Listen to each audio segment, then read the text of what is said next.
Facebook page now. We just went live. So you're literally on my Facebook page. Everyone can see you. There's Amber too. Hi, Amber. Hi, Amber. I made it. Can't hear you, Amber. Oh no. I don't see Broadcasting from inside a bucket. I don't see the show yet. Oh, and there's Chris's ceiling. Hey, Chris. Yeah, you can see the show after the show. You're not supposed to see it during the show. Oh yeah, I didn't turn. Well, we don't really have a show today. I'm going to start with a theme tune. Oh, there's Chris. Hello, Chris. Now it's time for the theme tune. Here's a theme song for Chuck Whelon Showy.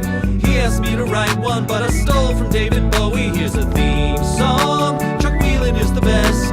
We have lots of hosts, but we're running out of gas. Will you be our guest on? Will you be our guest on? Be on the Chuck Whelon Show. Whoa, whoa, whoa, whoa, whoa, whoa, whoa, whoa, whoa. If you're gonna have a show, you gotta have more guests, sweetie. Morning, everybody. Yeah. Now, you guys are all up bright and early. I had like almost 50 messages on my messenger this morning. They all seem to be you guys. Yeah, we're well, of course we're talking about cannibalism that happens. Yeah. And so, It did? We talked about a bunch of stuff this morning. Robots in San Francisco now have the authority to kill for the police department. Yep. I posted a link to that. I gotta say, first. That was going on. I missed that. No, bad idea. Well, it's you have to remember, it's not robots that are on their own making the decision to kill. These are, in essence, robots or drones controlled by someone in a remote location. So it's outsourced policing. My question Here's the link. Well, why do we have to kill so much in San Francisco? Couldn't this start in Baltimore? Like, roll it out in some city that's more kill friendly. I don't feel like we are kill friendly here. Yes, but we're tech friendly. So we're more likely to adopt robot soldiers than somewhere else. Robot soldiers are going to make less mistakes than regular police. Regular police will make some mistakes. Robot soldiers will make some mistakes. They will occasionally just completely, when they do make a mistake, it'll be a total mistake. They'll just kill somebody completely innocent, no apparent reason. Yeah. Once Apple starts getting into this, everyone will immediately want it. Well, don't forget, they've done this before. They had mall cops. They had robot mall cops that kept falling into the fountains. Yeah, there was one at Kaiser Permanente I went to. This was a while ago. This was before the pandemic. I went to Kaiser. There was like a little like R2D2 like thing. It had this sort of Judge Dredd face. And it was went around going, stop. But then I thought, well, maybe Kaiser just had it there as a sort of test. Like, because if you were a patient and you were having anger management issues, you'd probably take them out on that robot. It was very annoying. So probably that was, then I thought maybe that was its whole purpose, was just to sort of test. Like the real reason that they have a problem is that protesters would super glue suction cup sex toys to them. Amongst other things. Yeah. It kind of looks like a Dalek after you do that. It's kind of like in Skyrim when you put a bucket over an NPC's head. Like, people will do that too. Like, over the cameras, they'll just like super glue a plate, and then the robot can't see. Yeah. Did you get the episode of Dogs? If it's gone gun, it'll be a lot harder to do that. Anybody see Dark Mirror Dogs? That episode, I think it's called Dogs. It's the first season. Anyone see that? I haven't seen Dark Mirror yet. Was that you asked me about that the other day? I did not remember that one. Yeah. No, it's the one with the basically robot assassins that kind of look like dogs, but they really look like what Boston Dynamics has been doing. Very, very close to that. Other people pointed this out. But in this case, they're programmed to kill people, and they're really good at it. And that's the whole episode. Doesn't work out well. Yeah, Black Mirror episodes rarely do. That's true. Well, that's because they peaked after the first one. Can't think of a single one that does. Yeah, things have gotten kind of where the Prime Minister towards that direction. Bags of pig. That had a good ending. I thought that was so amazing. I couldn't wait for the second episode, and it just didn't match it. And you're So like, oh, I it's gave all gone science fiction now. It's on my watch list. I haven't seen any Black Mirror episodes yet, so I'm ignorant. They're all Watch the kind of first one and dappers. then don't bother. I wanted to be Rory Kinnear, the actor who played the prime minister when he got that script, thinking, should I take this role? Yeah, you know he's the son of Roy Kinnear. He's like, Yes. I've been waiting for this for a while. It's about time. Finally. Sex with a pig. Yeah, Well, I well, think his the dad British- did some shitty things, so he probably thought, well, my dad would have liked it. I think the British have Impressive an parents. obsession with pigs because you have Animal Farm, you have the pig people in Doctor Who, you have There's pig people in Minecraft. You know, I mean, that's a kind British of thing. yeah. I Dog think news that it's internationally popular. Chuck, defend your people. We also have You not have a the pig pig thing. in Imperial Blandings. yeah. If you've read in your PG Woodhouse. well, and don't forget about like the lion representing like royalty. And there hasn't been lions in England in a long time. And Paddington Bear. And when was the last time there was an Well, English bear? Yeah, we hunted them all to extinction. If you're a Fortean, the ABCs, the anomalous big cats, that's a big thing. The hunting of spectral giant cats in England. I told you I've seen the Surrey panther. Wait, The big what? Black leopard. I was Yeah. walking home from the pub one night, and I definitely saw him moving through the bushes at night. Definitely. Walking home from the pub, I saw a lot of stuff. No, it was dusk. Good night. I saw it. So you saw a panther, like a native English panther. Yeah, the Surrey panther. Wow, that's Yeah. encouraging that Isn't that- yeah. it exists. Isn't that mostly cited when people are walking What home else from the pub? exists? Were any of these animals ever really in England? I mean, it's been an island for a long time. and- No, there were lions in England. Like they've found fossil records. Oh yeah, like super, like before humans were there. No, but when humans were there, we're talking Neolithic era, and then we're talking Stone Age, Bronze Age. I want to say even into the Iron Age, there was lions. What? So Neolithic's maybe like what 100,000, 200,000 years ago.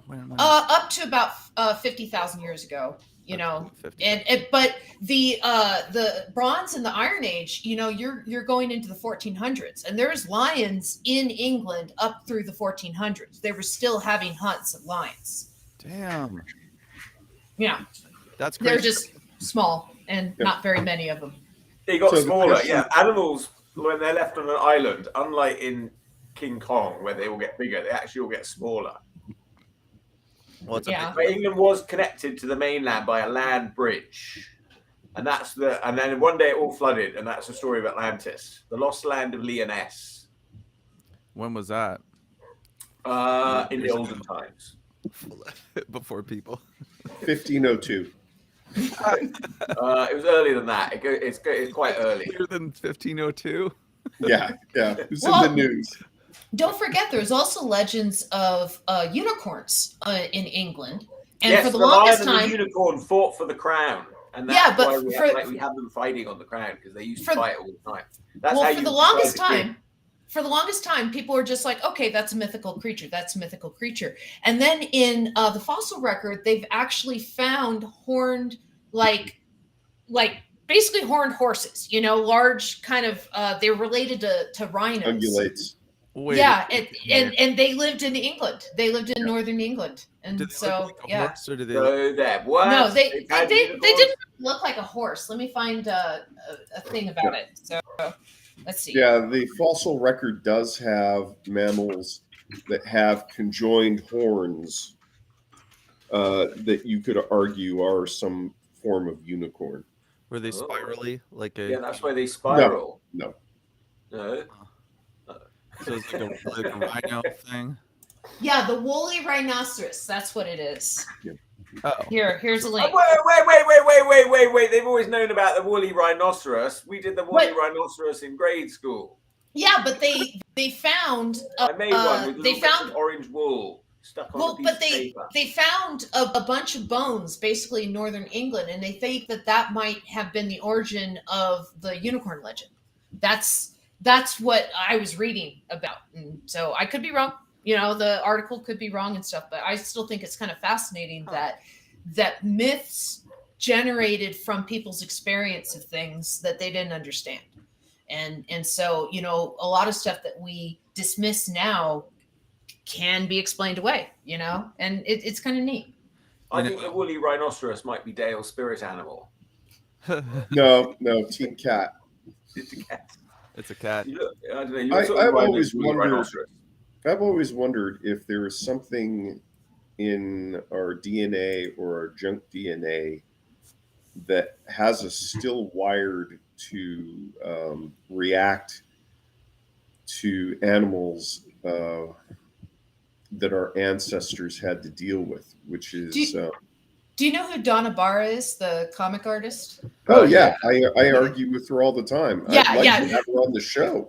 Oh, Donna's awesome, but she's. Yeah, we should have her on the show. Oh yeah, oh my goodness, yes. All right. Yeah, she has a lot of interesting ideas, and I remember talking with her once where she said she and her husband were walking through the forest, and they heard this squeal that brought in the back of their primitive minds this image of this huge toothed animal chasing them, right? And they're kind of thing in the middle of the forest, right? And they realized what it was a herring that had fallen asleep in a tree and had fallen, and so it went on its way down, and it brought this herring, a bird. No, I'm sorry, not a fish, but a large bird. And so that you cut down the tallest tree in the forest with a herring. Well, heron, like a heron. I don't know. No, a heron. Yes, I'm sorry. I'm using the wrong terminology. I'm describing a fish when I mean a bird. But yes, the bird had fallen out of the tree, and it basically had this squeal that brought about this primitive image of like a dinosaur in the back of their little lizard minds, you know, that we all contain in the back of our heads. And they were talking about how, like, you know, because birds evolved from dinosaurs, that something in their DNA knew what that sound was and knew to run from it. Yeah, that's funny. I've always that's interesting. Yeah, we have like blue jays that come in the back here, and they really squawk away. Like I always think of there a couple of little blue velociraptors that turn up once in a while. They terrorize everything. I always wondered if the myth of dragons was some sort of ancestral memory of dinosaurs. I don't know. There's myths of dragons from all over the world. There's Indonesian dragons and Chinese dragons and English dragons. Yep. You know, and don't forget about Kukulkan in South America. I mean, he's described as a feathered serpent, which is described as a dragon. But when we were around, there's no overlap. Like we were like mice. We were like little rodents when the dinosaurs were around. That's a long memory. Well, feathered dragon is actually more right, isn't it? Because now we know that they would have all been feathered. Yes. A kimono dragon? Is that what you said? Yeah. Kukulkan? Like, yeah. I'm just going to go with it. Yes. No, Kukulkan was a feathered serpent from Aztec and Toltec lore. Yes. And is that what I say Quetzalcoatl? Yes. Quetzalcoatl? I'm not sure I'm saying that wrong, because I know there's a Quetzalcoatlus that's like a No, I know what Amber is referring to. We may be referring to two different deities, or they may be the different names depending. This is who I mean is Kukulkan. I'm saying it wrong, but Kukulkan. Right? No. Yeah, no, I don't know what that is. I was thinking of San Jose kid knows who Quetzalcoatl is because there was a statue of him downtown San Jose, which has been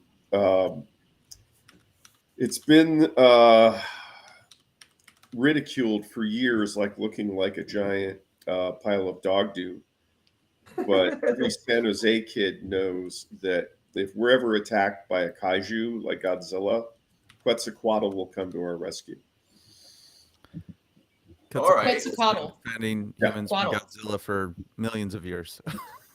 Well, San Francisco was attacked by Godzilla. The poo emoji. Hey, don't forget, we already have kaiju in America. We have Paul Bunyan.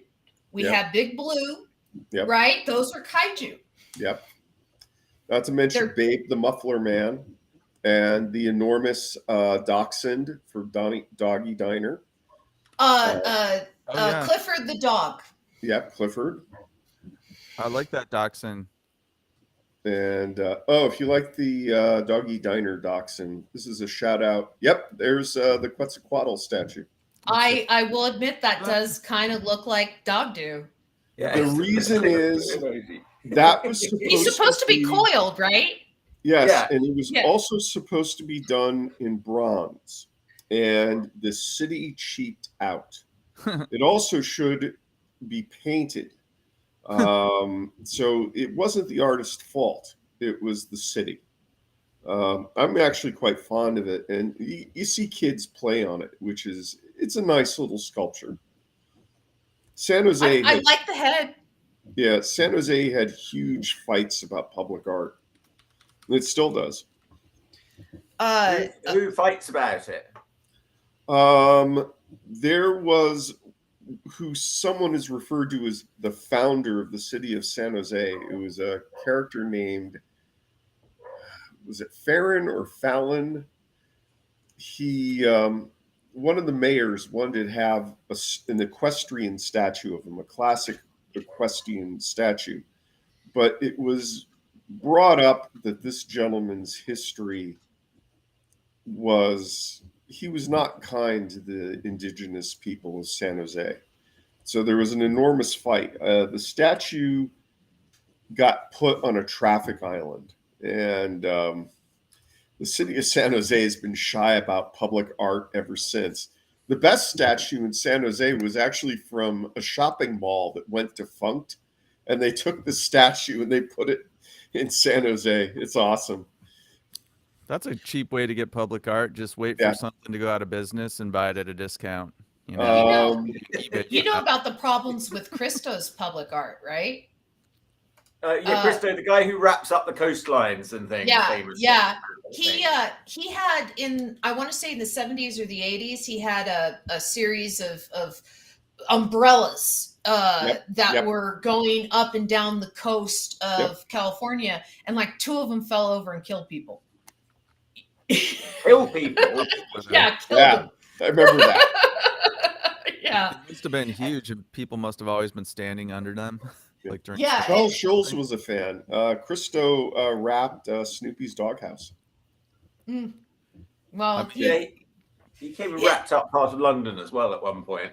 I think the last piece that kind of got attention were the gates in New York, which were these orange, I guess, gates that went through Central Park. But prior to that, I remember he had a wind wall in China where he went out in the middle of nowhere in northern East China, which isn't a very populated region. And he had this like 10-kilometer wall of either fabric or plastic that was a little loose on the fence posts, so it would catch the wind and do this as it caught the wind going, for 10 kilometers. It's kind of neat. Usually I'm not into kind of foofy art like that, but it's the scale of these things that's impressive. Yeah. Who's the guy who you see around San Francisco, who's got art all over San Francisco? It's like in parks and stuff like that. I want to say something noteworthy. Yeah, no one's gonna get this, huh? No one? Anyone? Bueller? They're in parks. They're kind of like almost like wood nature sculptures. Worthington, Worthersworth, Whittleworth. Werther's originals. Yeah, they're all original. They're buttery. If you put them in your pocket, they get warm. They clump together into a big lump, into a super. I can't believe no one's getting this. in San Jose, and also there's some very good ones in Santa Cruz. There's a number of murals, and Santa Cruz had a mural project. There's a wonderful one on the side of Lens Art Supply. In San Jose, there's a good mural on recycled books on the Alameda. There was he wasn't well known, but he was a very good trompe l'oeil, the perspective illusion muralist. And I think it was John Pugh. He was a Trump lawyer. I think he passed away. But in San Jose, in Kaiser Hospital, on the side of restaurants, car dealerships, this guy in the 80s and 90s, he had these wonderful murals everywhere. I think some of his stuff is still at the Stanford Mall. So if you ever see a mural in the South Bay, look if you can see John Pugh's signature. I tried to paint with him, but sadly the project fell through. I included a link in the private chat to a Vice article about sculptures that killed. Oh, yes. Hey, since nobody knew this guy's name and no one's interested, I'm gonna tell you who he is because no one cares. It's Andy Goldsworthy. I don't know the Andy name. Goldsworthy. Yeah, and when I brought him up under an image search, it's not showing any of the stuff that that I've seen around San Francisco. I mean, it's bringing up a whole bunch of other stuff. But the only images I'm getting for him is forest stuff, like arrangement of leaves and things in the forest. Yeah. Okay. Yeah, this guy, they makes the lovely, colorful patterns. Yeah. But that's not what I like. That's not how I'm familiar with his work. I'm familiar with the stuff around. Oh, okay. Here's one in San Francisco. Woodline. Okay. I need to apologize. John Pugh is not dead. Sorry, John. Go ahead. But if you look him up, you can. In fact, I'll put his website in the chat. When I spoke to him years ago, very nice gentleman, absurdly talented. Okay, he did a piece going into the is it the De Young that I'm putting in the chat? There's a bunch of other stuff in San Francisco. I'm just not finding it on his page, but he did all those cracked rocks. You know that crack that starts before it gets to the De Young? Oh yeah. Yeah, that's him. But okay, anyway. Oh, very cool stuff. I kind of like his roots in the ceiling thing that he did. Yeah, it's very cool. It looks like he's known for all this stuff that I've never seen. He's a prolific artist. Very viral, yeah. Yeah, I mean, I just, like I said, it was another parent that pointed out. It was like, that's Goldsworthy. Is that what his name is? He's like, that thing in the park that you see over there, that's Goldsworthy. That over there is Goldsworthy. That path is. I was like, whoa, he's got stuff all over San Francisco. Yeah. Oh, here you guys know about the spoon and the cherry? No. Oh yeah, in Minnesota. Yeah, in Minneapolis. It's like their prized possession is this public sculpture, and I'll put it in the chat here, an article about it.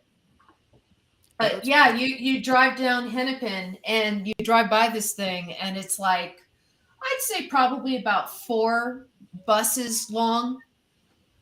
It's pretty big sculpture. Is it a spoon and a cherry? It is a spoon and a cherry. I like that. It's direct. Yeah. It conjures up the right images in my mind when I hear it. I'm like, yep, that's what it is. It's called something. The cherry of Spoon Bridge and Cherry will be temporarily removed for restoration and repainting. Let's see. This was January of 2022. So it returned already. They already cleaned it. But yeah, I guess they took it down for a while. They cleaned the syrup off the spoon? Well, it's I mean, it's not a sculpture that people climb. It's right next to the Walker Art Center, and so there's a sculpture garden right next to the Walker Art Center, and the two are connected to each other. And so they'll swap sculptures in and out of the sculpture garden all the time. And then the Walker itself has modern art. So you have felt glued to the wall, and they call it landscape and stuff like that. So I'm not the biggest fan of the Walker. I'm more of a fan of the Minneapolis Institute of Art that has artwork from all over the world going back thousands of years. And it's like, here's an actual piece of Mesopotamian, lore or whatever. That's, to me, I always enjoyed myself at the Minneapolis Institute of Art way more than I ever did the Walker Art Center. But this particular piece, the spoon and the cherry, I've always enjoyed. There's so at the De Young, my favorite section of it is the old, like I guess a Central America and South America exhibit, and that stuff's maybe 2,000 to 3,000 years old, I think. And that's my favorite part by far. And that stuff looks really modern. It almost looks like a tagger designed it, like it's somebody from like hip hop culture, contemporary hip hop culture, some of the figures. I love that stuff. That Mesoamerican stuff, that's what really inspired me at the Fields Museum in Chicago. And I really sort of tried to implement that. There was something about like the aesthetic there with the angles and lines, not copying it directly, but there's something nice about that aesthetic that I really was trying to find in my work. If you look at, go on, Amber. Oh, I was just going to say there's a lot of African and Asian work at the Minneapolis Institute of Art. And what's interesting is they have descriptions next to each of the pieces to describe what they are. So in the rooms of African art, you see these like wooden idol dolls that have nails and pins and stuff stuck into them. And what that was in regard to was this particular village's way of kind of like trial by jury, right? Is the person would give their argument, and then everybody would have they would have an idol of that person. They would pass it around, and people would put a nail in it if they thought that person was guilty. And so at the end, they would count the nails, or they'd look at it and go, "Oh yeah, you're definitely guilty," or "Oh, there's only 1 or 2 nails in here. Okay, you're free to go." And, it was very interesting. I wonder if that symbol was later misinterpreted by Western culture as the voodoo doll. I'm not sure, because voodoo generally came out of Haiti and Louisiana and the Caribbean area. You had a lot of privateers and pirates that were going around the area and spreading the ideas of voodoo. Well, it's just a very all based in symbol. Traditional African religious practices. I mean, like the shamanism and all this sort of stuff, and the juju man putting a curse on you because you crossed him the wrong way on the street at night and turning you blind and things like that. I don't know. I mean, you hear these stories when you go to Africa, so yeah. I mean, it'd be funny if the punishment was like what the symbol was. It'd be like, okay, you're found guilty, but only by 3 nails. So here we go, Chris. Only 20 by nails. 3 nails. People thought, thought you were more guilty, so 20 nails in you. Well, has anybody read the book? You just go by the general look, like they're more than 3 or less than 3. Has anyone read the book Things Fall Apart? I've got that on my bookshelf, and I've been meaning to read it for about 15 years. But I hear it's really good. Your daughter really just walked by as a ghost. Yes. She looked like a strange pedestrian going past on the street. Yeah. Pedestrian. Things Fall Apart is really sad. Oh, yeah. So, I mean, so it's fairly sad. So expect to cry at the end. I'm not going to read it. It's about kind of like how Western culture or colonial culture comes in and tears apart this indigenous culture slowly, like systematically. It's told from the perspective of a man who lives in the village, and then it's through his perspective, the missionary, missions of like Catholicism and Christianity just kind of tear apart the religious structure of his people. And, then suddenly people that would have been shunned in his society are suddenly, preaching the word of God and bringing people into the church and stuff. And they're like shirking their duties in the society. And then the last chapter is written from the perspective of the white man that basically came in, and, his interpretation of everything is, oh, these people are savages. But you understand the actions that everyone takes by reading the story and knowing where they were coming from. Yeah, there's a lot of people that need to be saved. Their souls need to be saved. I say, like, if any culture comes in and tells you your culture needs to be saved, you better look out. Yeah.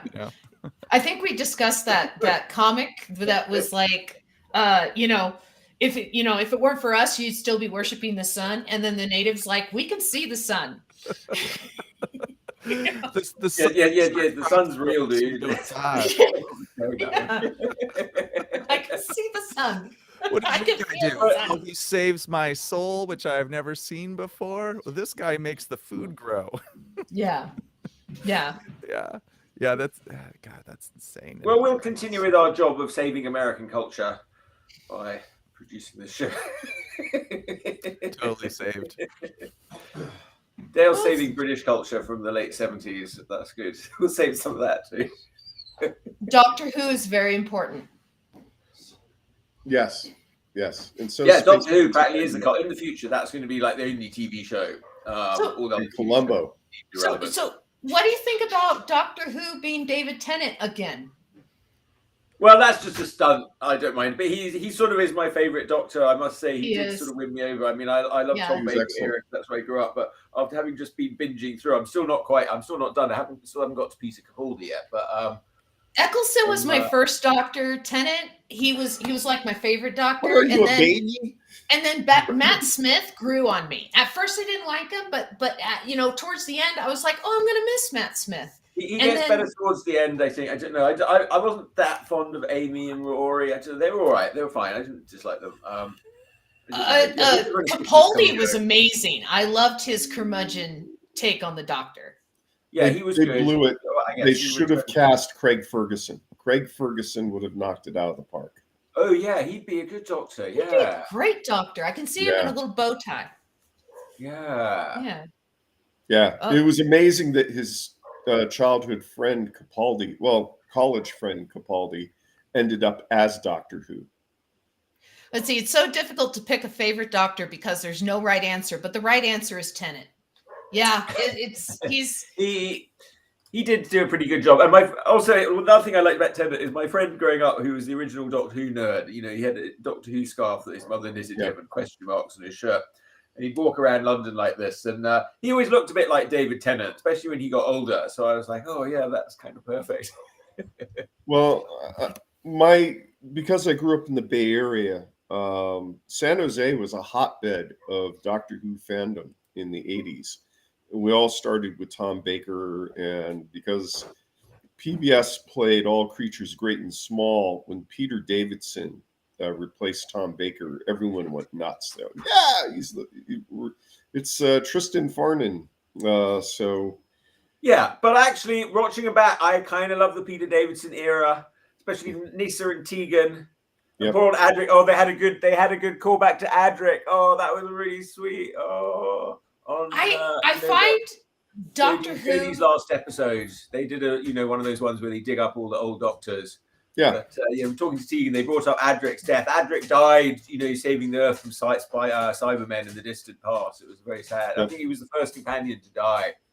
As a television show, I think Doctor Who is brilliant because the first Doctor, he either died or he knew he was very sick, and so they had to basically, how do you have the show keep going if your star's going to die? And they're like, well, he's an alien, we'll just have him regenerate into a new person, right? Oh my gosh, how brilliant is that, right? It means you can continue the theme going forward with new companions and new doctors, and you can reintroduce old elements. The Daleks come back and everyone's like, the Daleks, and it's just it's brilliant. It's absolutely brilliant as like construction of a television show. Yeah. I'm amazed. And the TARDIS. The TARDIS is a simple prop. Well, But now it's the they're all greatest simple props. spaceship in the galaxy. To explain its simplicity, it's become the most powerful ship in the galaxy. Like when you compare it to all the other sort of science fiction ships that are. There's a great motivational poster out there saying, it does doesn't fly. It's just an ugly blue box. It's the greatest spaceship ever. Yeah. I wish I had that poster, and it has David Tennant on it. I did want to point out that we have a viewer, Tanuk. Hi, and Tanuk. Hey. I wanted to say that Tanuk's Hey, right. Peter Davidson's daughter, who played, I guess, technically the daughter of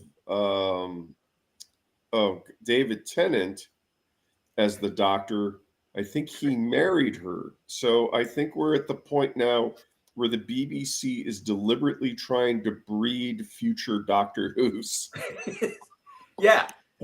You know, There's an episode where David Tennant has a daughter. There's a doctor's daughter out there. I don't know what they did with her.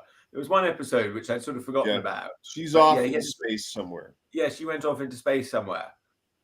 Yeah. They could do the Princess Bride thing, with the Pirate Dread, the whatever it was, the Lord. The Dread Pirate Roberts. Yeah, the Dread Pirate Roberts. They could do that thing. The Face of Bo is one of my favorite characters. Oh, the Face of Bo, the Face of Bo was good. Yeah, and then it ends up being Jack Harkness. It ends up it was Captain Jack all along. Although I don't think they thought of that at the beginning. They made that up later. I don't think they knew that at the beginning. I wasn't a big fan of Torchwood, but that one series they did, Children of Earth, is straight out of Hammer horror. It is, except for the inclusion of the Doctor Who stuff, it's really a scary, bloody series. Oh yeah, I haven't seen any of those. Yeah, I keep hearing about that's good. Yeah. Yeah. The alien in Children of Earth is scary as hell. Sylvester McCoy grew on me as a Doctor watching those. I probably hadn't seen much of those later Doctors, like after. I didn't. Yeah, I hadn't really seen them. It was good watching them all through. They were fine. They were just as good. They were great. Has anyone seen the 1965 film Doctor Who and the Daleks, starring Peter Cushing as the Doctor? That has nothing to do with Doctor Who. But they're not. I heard you say that before. They're not Daleks. They're Daleks. What's going on? Are you just learning everything from books and not actually watching television? Yeah, that was actually the Bay Area. It's true. I read a lot. Okay, so I might be mispronouncing it, but that doesn't mean that I missed the point. That was the first introduction of Doctor Who to the San Francisco Bay Area because it was shown on Bob Wilkins' Creature Features, but it was probably almost a decade later that the Doctor Who series came, and people are all going, oh yeah, wasn't there this movie? And didn't we see these like weird R2-D2 robots before with the plungers? We didn't know at the time that those are the most horrible villains in the Doctor Who universe. They're very horrible Daleks. They're humans. They're basically like us, but they just sort of stuck in their cars. Well, they changed it a little bit over the years because they did a genesis of the Daleks, and it turned out they'd all been made by this guy Davros. But I think the original conception was that they'd been like humans, but they'd sort of got a bit obsessed with their machines and sort of devolved into Daleks. But Davros more deliberately had sort of created them out of clones and removed all of their emotions except for hate. I thought they were like little squid creatures inside this mechanical thing. They'd become like little squid creatures inside. Yes. Yeah. But more and more over the years that those creatures have come out and had more, and they've sort of got mixed up with humans, and they've sort of bred Dalek human hybrids and different things have happened. Yeah. If you want to learn about Daleks, not Dalek. But okay, the thing about them is that Terry Nation, the creator in the early days of Doctor Who, he kept the copyright of the Daleks from the BBC. He said, I'll write you an episode, but I'm keeping the rights to these creatures. So he hung on to that for a long time. I think the BBC own it now, but for a while he was like trying to license them in Hollywood, which is why you get sort of Daleks turning up sometimes. Once in a while you'll see a Dalek somewhere in something from that period. And you're like, well, what's that doing there? Yeah, Doctor Who is it's just silly enough to wiggle in and make you think about stuff. Like if they took every episode seriously of Doctor Who, it'd be too heavy-handed. No one would watch it, right? But because they're, they wink at the camera, and the special effects and the costumes aren't always, the most expensive things in the world. Everybody's kind of in on the joke. We're having theater here. It is. It is like when you sort of see them fresh, they do seem a bit like that. When you see them older ones, those weird costumes and sets are even more weird and unworldly. And you're like, there's really nothing else like that. And because of the time has gone past, they're more strange and unworldly. So, and what remains is that you see like the ideas, and the ideas come through more clearly. And you're like, oh, Doctor Who, talk about being woke. Doctor Who was like woke from the get-go. They're never really on the wrong side of anything. They're woke always is another word for empathetic. Yeah. So yeah. Well, I prefer being asleep myself. Or awake. I don't get up in the morning. I'd rather just go through life. The interesting that's thing a about good look for you. the interesting thing about old sci-fi is you get to see what people imagine the future would be like, in terms of clothing, industrial design. Whenever I watch Space 1999, I now go into an Apple store and I see that aesthetic. Yeah, reading Tanuk here about, I think, the fact that the show predated fancy special effects allows people to suspend their disbelief a bit more because they come into it with that expectation. Yes. I and suppose they're not that's too true. worried about the special effects looking good. That's the thing is, as soon as they get more technical power, they immediately try and push it to the absolute limit. They're always pushing it as far as you can possibly go with like no budget, and so that's always interesting too, what they attempt. Good special effects. The side effect of that is that we crave more, and then it gets to the point where we just don't care anymore because it's gotten too good. Give me a rubber Godzilla any day of the week. Give me somebody in a gorilla suit. Yeah. Well, I think especially with all this AI art, I mean, I'm seeing some people doing some quite interesting, like there's one artist who's sort of making all these sort of fake movie set photos from like alternate version of the Labyrinth and things like that, which they look really good. Those are quite interesting, but I can see his hand at work as the artist creating them. Well, there's going to be a lot more stuff where people are just like, I'm just going to ignore it, or we're going to get very good at sort of detecting it. I don't know.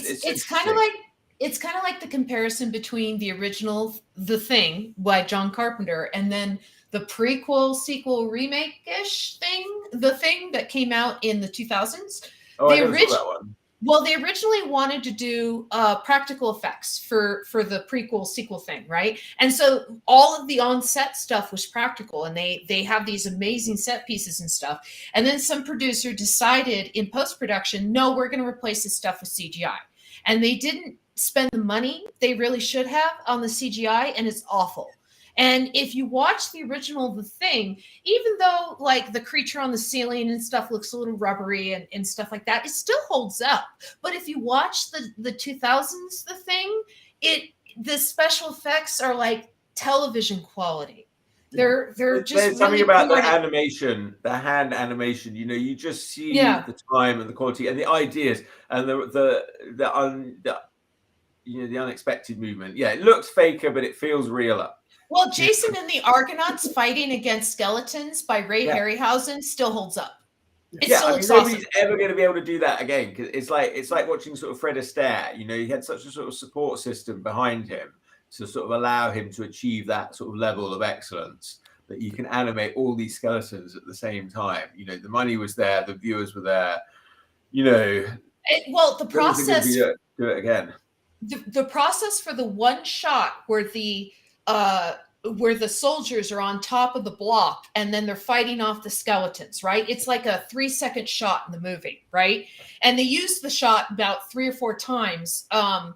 But it took them about 6 or 7 months to set up that shot because Ray Harryhausen had to storyboard it out. Then they filmed the actors going against stuntmen, and then they filmed the actors going against nothing. And then they had to animate the skeletons, frame by frame with a rear projection of the actors against nobody, fighting against nothing with the skeletons in the foreground, and pretending like they're they're making contact, and it's all smoke and mirrors. And I mean, they did this without computers. They did this with mats and masks, and I'm blown away. I can't even speak. There's Yeah, a bunch of but not even they. It's like he did it all in his basement, you know. His little studio in his house in London. You know, I think he lived in London. Yeah. Oh my God, he was amazing. I mean, they there's these little vinyl models that you can buy of whatever character you want, and they're coming out with the Medusa model from Harryhausen. Clash of the Titans. Clash of the Titans, yeah. And so it's a Medusa the model original, non-CGI, still way so much better than. And so the model itself is like maybe a foot tall or so, and maybe about 2 feet wide because of her tail and everything. You put it together and you paint it and stuff. But the model is like $200 because they had to go and get the original model and then re-sculpt a new one, looking at that original model and renting it from she's in bad shape. I think. I don't think his models they're not built to last. The foam decays. The skeletons are in good shape. Yeah. Yeah, the skeletons are in good shape. I've seen those in person. Okay. Yeah. But yeah, he uses some sort of foam on the outside of the armature, which I think just sort of perishes. And yeah, that was one of the sad things about going to the Henson exhibit up in San Francisco. The puppets were tools. They were used hard. And mothballs. Yeah, mothballs. You love them, but they look old. Yeah. There's nothing sadder than a puppet that you saw live and talked to you on TV in a glass case in a museum because they're dead. So the reason why they had to build a new Yoda for Phantom Menace is because Frank Oz was holding the mold for Yoda way back Return of the Jedi and going, hey, what's this? Drop, break, shatter. And so they didn't have the mold anymore for Yoda. So they had to build a new Yoda mold. The original Yoda puppet, it's deteriorated so much, it doesn't even look good anymore. So they had to build a new puppet. But yeah, that's why he doesn't look quite right, is because they couldn't quite get the nose right. I wanted to say to Tanuk, my friend was just at Dragon Con in Atlanta, and they went to the Center of Puppetry Arts and recommend visiting that. Yeah. Atlanta's on my list for when the pandemic dies down. Yeah, and SCAD's a good school, so I'm curious. There's been articles about that. I looked into a bunch of schools, and SCAD has a problem of not enough funding, but that's not a fault of the teachers or the students there. Okay. The teachers are doing the best they can with the equipment that they're allowed to use, but you're looking at computer systems that are a couple of years old. You're looking at it. They're the underdog art school. And I have nothing but love and appreciation for every student there because, they're there for the love of art. And there's a comics program. Oh, actually, since Tanuk is online and obviously is in Atlanta, how's the nerd culture there, Tanuk? I mean, are there life drawing groups? Are there comic book stores? Are there art supply stores? Is it relatively inclusive? It was like that's burying the lead. He hid the art supply stores in the list of other things, but really that was No. I mean, is it a nice place? He says, if you find yourself in the neighborhood, drop me a line and I can help you find a nice local diner while you're at it. Okay. I know that a lot of people have moved to Atlanta from Los Angeles, that they've been wooing the film and television community out there. And hey, come here and be creative. And a lot of those people need that creative support of life drawing and illustration societies and stuff like that. And so, it wouldn't surprise me if there's a big one there. Okay, this is going to sound stupid, but Atlanta's in Georgia, right? Yep. Yeah. Okay. Yeah, so filmed in Georgia. Okay. Yeah, there's a little kind of like entertainment hub in Atlanta, what it seems like to me. There's like some hip hop artists that have come out of there, some notable ones. Yeah. And then there's that Peach thing. which I think you're talking about, Dale. Yeah. Well, that's because the state of Georgia matches 50% of your budget to make it in Georgia. So that means if you raise, $50 million, you now have a budget of $100 million if you make that project in Georgia. Yeah, I think that's where they made The Walking Dead.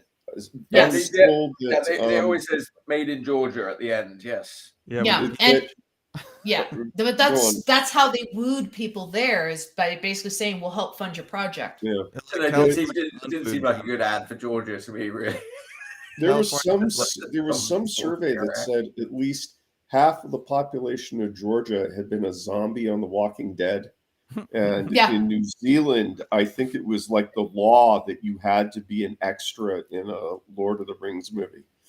Oh. There's a scene in the first episode of The Walking Dead where Rick comes around the corner riding on a horse, and you see nothing but zombies on the street in Atlanta, right? They had shut down the whole street, and then they just filled it full of zombies and stuff. There's a great behind the scenes video of how they filmed that shot.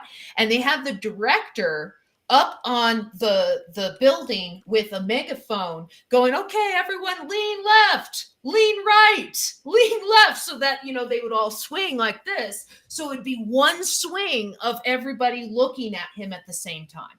Wow. And it's really fascinating. They managed to get the shot in probably about 4 hours of getting everybody in makeup, which is amazing for a shot like that. That's cool. I thought that would be just digital. No, that's people. That's people in zombie makeup. Damn. Wow. People are expensive. Wow. People are cheaper than ran into Ralph Macchio. Yeah, here we go. I'll have to tell my girlfriend. She's a huge Cobra Kai fan. I refuse to watch it. Eagle Fang. I will also not watch it. Why aren't you Sweep the leg. Everybody says it's great. Yeah. If you're not, there's just so much nostalgia I can take before I kill myself. Well, it's interesting because Johnny isn't really a villain if you look at the Karate Kid through a different lens, right? Yeah. He's just a kid that lost his girlfriend, and he's like 16 years old or something. So it makes sense that he's having a hard time dealing with the loss of his girlfriend. And then you see Ralph Macchio basically being a jerk, like, hey, she's talking to me and stuff like that. Like, of course he's going to hit him. And he's also, I blame Elizabeth Shue. Yeah, Johnny's just smoking some pot in the bathroom. He's not hurting anybody. Yeah. Well, I saw that meme, and I definitely agree with that. But yeah, I haven't watched the show yet. But yeah, people like it. Oh, wow. Yeah, they stopped and hung out with us for a few minutes. Super nice guys. Nice. Oh, man, I'm going to have to move to Atlanta. Although I heard on YouTube, someone said the city of Atlanta smells. No, I went to Atlanta. It does not smell. It's a nice, clean city. It has a museum. There are these videos on YouTube that say the top 10 reasons not to move to Atlanta, and one of them said that it smells. Did anybody ever go to the Sid and Marty counter though is that Atlanta needs to have better public transportation, and it needs to have another ring road around the city. Yeah, like Basingstoke. Atlanta's like the Basingstoke of America. It needs more roundabouts and ring roads. They've invited all these people here, and they built no infrastructure. That means it smells. I mean, where does the smell come from? I used to live in Battle Creek. It smelled like cereal because they were always making cereal. So someone said there was a river that when you live near a body of water, especially if there's industry. I mean, there's more important questions. Like, there was going to be like a Sid and Marty Croft world in Atlanta, and I think they even existed for a bit, but then it got turned into the CNN Center. Yeah. They built like a 9-story escalator for it, and there was going to be all this stuff from like the Croft Productions. No, you guys know anything about that? No. Sid and Marty Croft stuff. It's good that's been buried. Lidsville is just a gateway drug to pot. Well, I found Atlanta again. The traffic was a little. It was a little problematic, and then I don't like sweating that much because of the humidity. Oh, it's not. Okay. It's not bad, but it's very humid there. Couldn't be worse than no way. Bay Area traffic. I remember being in New Orleans in the humid and having water shoot out of the air conditioning vents in my car. Oof. What causes that? Is that just Humidity? Like too much work? Yeah. Yeah, lots of humidity there. Like living in Minneapolis, it's humid all the time because it's the land of 10,000 lakes, and even in the winter, it's humid. So you get this biting cold that punches you in the face when you walk outside. Where's this Because- Minneapolis? Where is it? Yeah, I lived in Minneapolis for about 6 or 7 years. I attended school there for 3 years, and I lived there for a time before that. No, Chuck has the right idea being in San Francisco. Yeah. It's fog. No, It's, San Francisco's except for the amazing. hills, it's Denver's nice. It's the only place on the planet better than Basingstoke. Denver's nice. It snowed about 4 days ago, and it's already melted. So Yeah, that's not bad.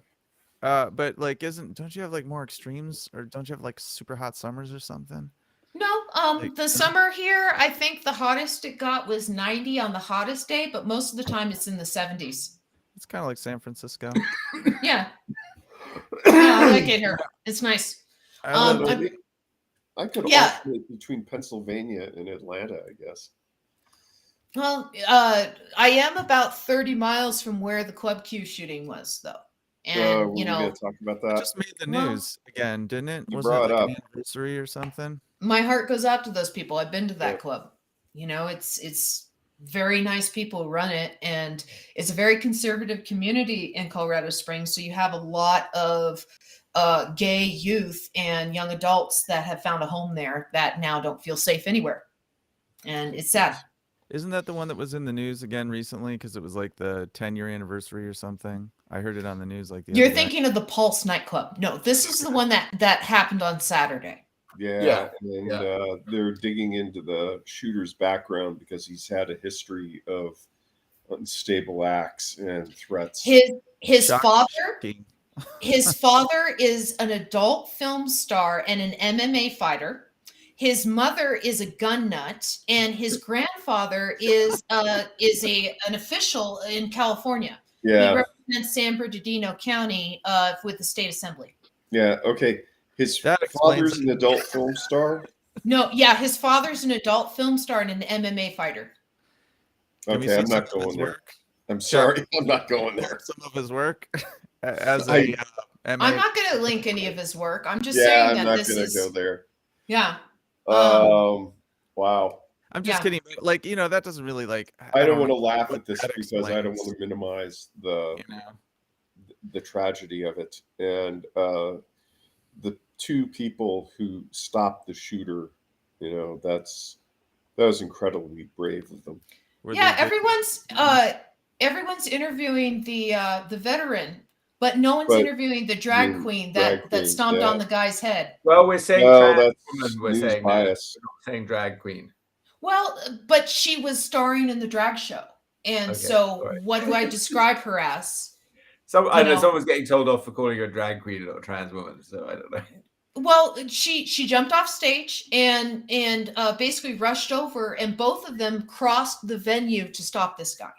So I consider them both equal heroes. Well, they're heroes, yeah, no doubt. But you're Yeah. right. I have not seen a single photo yet. No, and I mean, like I said, he used his combat training to subdue the guy, and then he grabbed the guy's own gun to basically hold him still. But she kept the guy held still.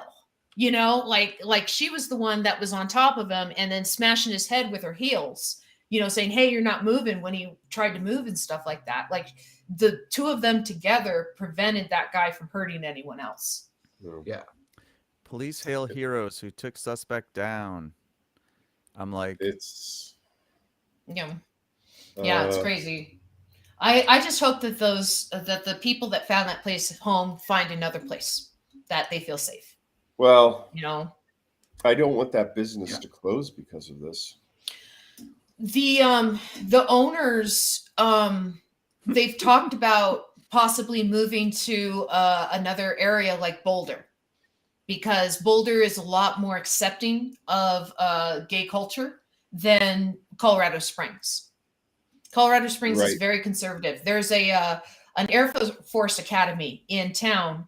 And the Air Force Academy like prevented dispensaries from being in town because they didn't want their cadets to be tempted by, smoking pot and stuff.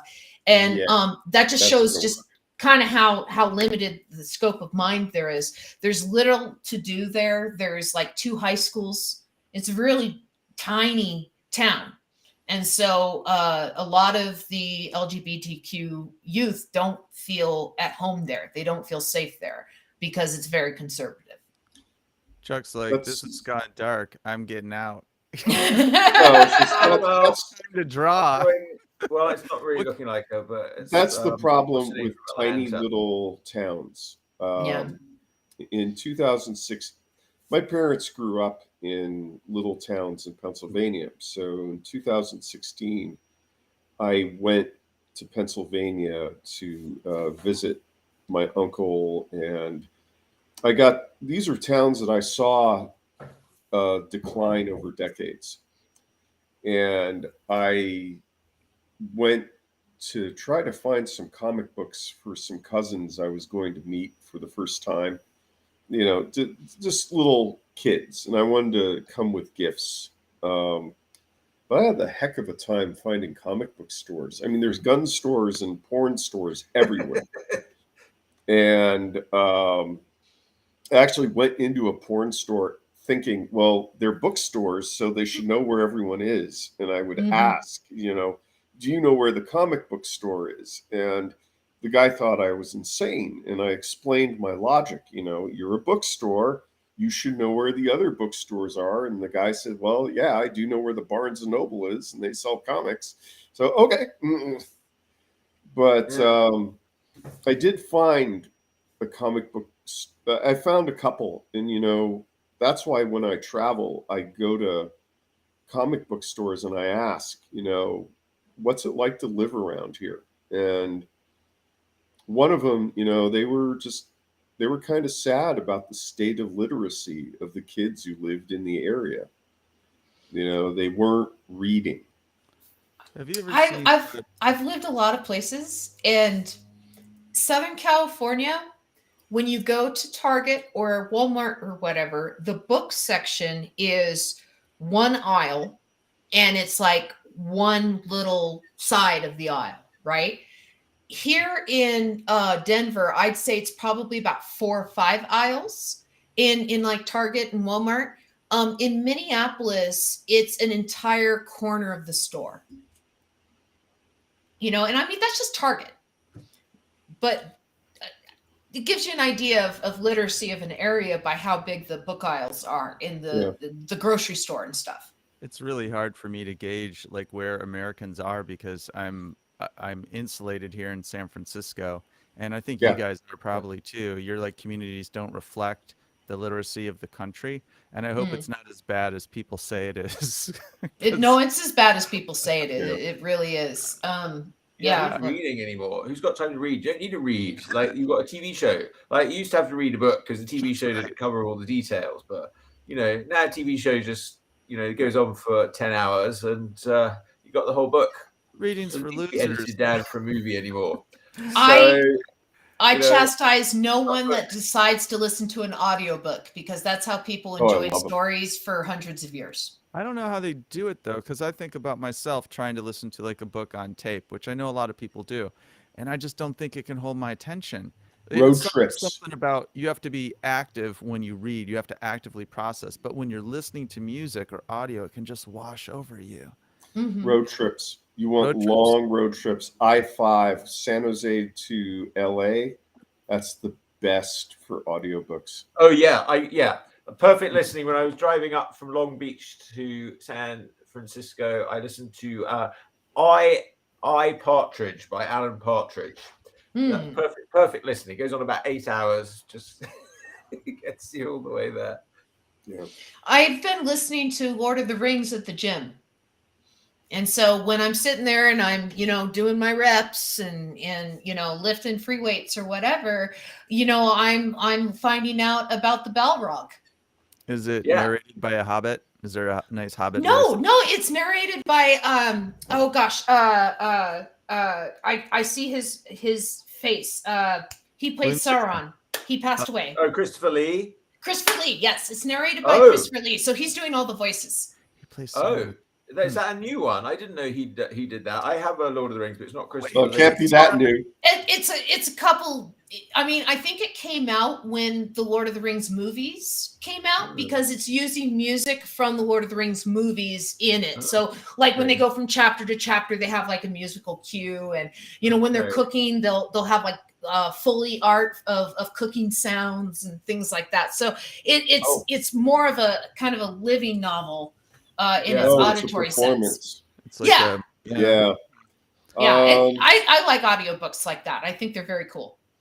My girlfriend, she told me that World War Z, the audio book, is like that. She recommended that. I haven't heard that one yet. And Tanuk says they've recently started playing Lord of the Rings online again with some friends. It's rekindling your love for Middle Earth. Sorry, I'm a game addict. I can't relate.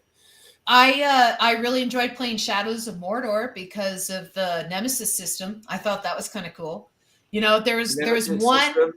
So in video games, there's different mechanics that different companies have come up with and patented because they're unique mechanics. And so the company that made Shadows of Mordor, which is a Lord of the Rings game, came up with a mechanic called the Nemesis system.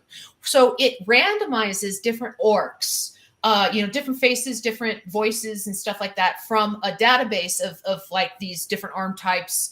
Is this person scared of fire or whatever? So it randomizes these orcs into enemies and then places them into kind of a hierarchy tree. And so if you start at the bottom of the hierarchy tree and you defeat that orc, then you can go to the next level and defeat that orc and so on and so forth. But if one defeats you, then they get stronger and they get promoted in this tree, right? And so what it ends up doing is it creates like nemesis for you, where you're like, man, this guy's killed me 5 times. I gotta kill this guy because he just keeps getting stronger and stronger and stronger. And every time you run into him, he's like, I shoved you into the fire. And it's like, oh, you did. And so yes, I had fun with the nemesis system. Okay, if I'm going to play Lord of the Rings, I'm going to go for a walk and throw a ring into my neighbor's yard.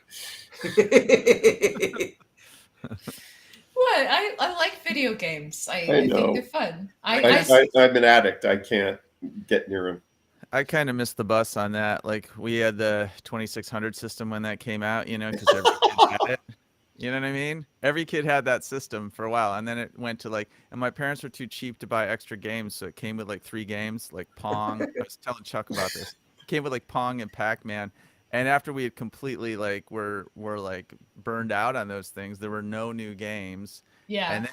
And I mean, they were expensive. So as a kid, if your parents weren't helping you out, it was quite a chunk of money. I had a Sega Master System and then a Genesis. So I had that's your generation's probably 2600. Yeah. Do you remember the that show News Radio? Yeah. Oh, yeah. Yeah. Do you remember the episode where Dave discovers they've put a Defender game in the lobby and he was a Defender nut?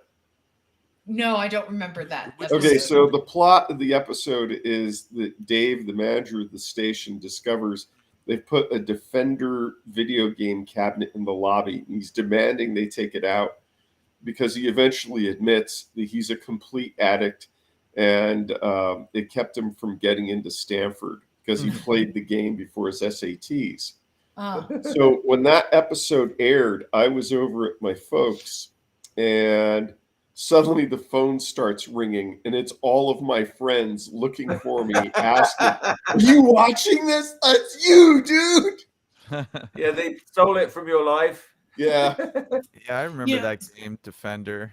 Speaking of Dave Foley, do you remember the episode of Kids in the Hall where he becomes a girly drink drunk? Yes, girl drink drunk. Yeah, he's with the mixer in the closet, and fruit. They open the closet door. Oh no, don't look at me making girly drinks. At the very end, he's pouring little vodka bottles into milkshakes that he pays kids to buy for him. Yeah. We'll have to watch that show again. Yeah, I I remember don't watching a bit when they were on, but that's a while ago. In San Jose in the 80s, if you were in your 20s, you always took your date to the Spaghetti Factory in downtown San Jose because it was nice and romantic and it was cheap. And everyone was into I'm girl glad I drinking. didn't date you in the 80s. You never. Oh, you wish. Wait, you would have been like a toddler. I was a toddler in the 80s, but I'm just saying that, like Spaghetti Factory, really? That's how you showed a girl a good time? Oh, yeah, because they had the menus you could fold into a cable car. Spaghetti Factory. That's a great name. So, the strawberry daiquiris were so popular that they were one of the first places that had one of those machines so they could just squirt out strawberry daiquiris. There's nothing better than a plate of spaghetti and meatballs and a strawberry daiquiri. I'm sorry, I just never associated Spaghetti Factory with a romantic dinner. Well, that's because you never went out with Dale. Yeah. God, I forgot you need a real man. There's like Phil Hartman was on that show. Andy Dick was on that show. Yeah. Yeah, Joe Rogan was on that show. Joe Rogan, Joe Rogan, yeah. I remember maybe one day we can CGI him out. That's where he got the idea to be a DJ, probably. David Cross he never even thought about like being a radio DJ or something. Yeah, there's, Phil Hartman died when he was working on that show, and Joe Rogan blames Andy Dick for it because Andy Dick got Phil Hartman's wife re-addicted to cocaine after being sober for 10 years. Yeah, and she was high as a kite when she shot Phil Hartman and herself. Never marry a stripper kid. Yeah. Yeah, and so John Lovitz has gotten into a fist fight with Andy Dick over the same thing, blaming him for Phil Hartman's death. Yeah, in the comics community, like the comic community, as in comedian community, everyone blames Andy Dick for Phil Hartman's death. Huh. Phil Hartman was that's not fair. Mm-hmm. I mean, everybody knows Andy Dick's a dick. I mean, that's his MO. Do you remember when he was arrested? Made the decision to do coke and shoot. That's her decision. Do you remember when he was arrested in a Marietta, California parking lot for touching a 16-year-old girl's breasts? That was about. I do recall that, but that was about 5 miles from where I grew up. Wow. I remember him being removed from the Jimmy Kimmel show, I think it was, because he wouldn't stop touching whoever the female guest was on that show. And finally, some goons, I don't know, there was like a stage goon, and then maybe another co-host kind of like picked him up and took him off the set. Yeah. It was. What's his shtick? That's his shtick. Yeah, I don't know. It's hard to tell what was going on there. I don't think it was a performance. I think Jimmy Kimmel was really not liking it. Well, he hasn't been back on the Jimmy Kimmel show, so. I want to go back to the fact that Amber doesn't think I would have been a good date. The Spaghetti Factory? All right, tell us what else. Where else can we go on this date, Dale? What else are we gonna do? What if? Okay. Spaghetti Factory a lot. Oh shit! I hope I don't have to do this. Are you the married? Spaghetti Dale? Factory had an arcade. Are you married, Dale? Oh God, no. No, but he has a long-term girlfriend. He's California married. Can I tell you one of my early dating stories with my former wife that was pretty awesome? Okay. So we met at a kickboxing we needed material. Right? Okay. We met at kickboxing studio. Kickboxing, like a real. Before kickboxing became a way to get your cardio done, this was a real kickboxing studio taught by guys from Thailand, and some of them were. One of them was ranked number 4 in the world, so it's a real kickboxing studio.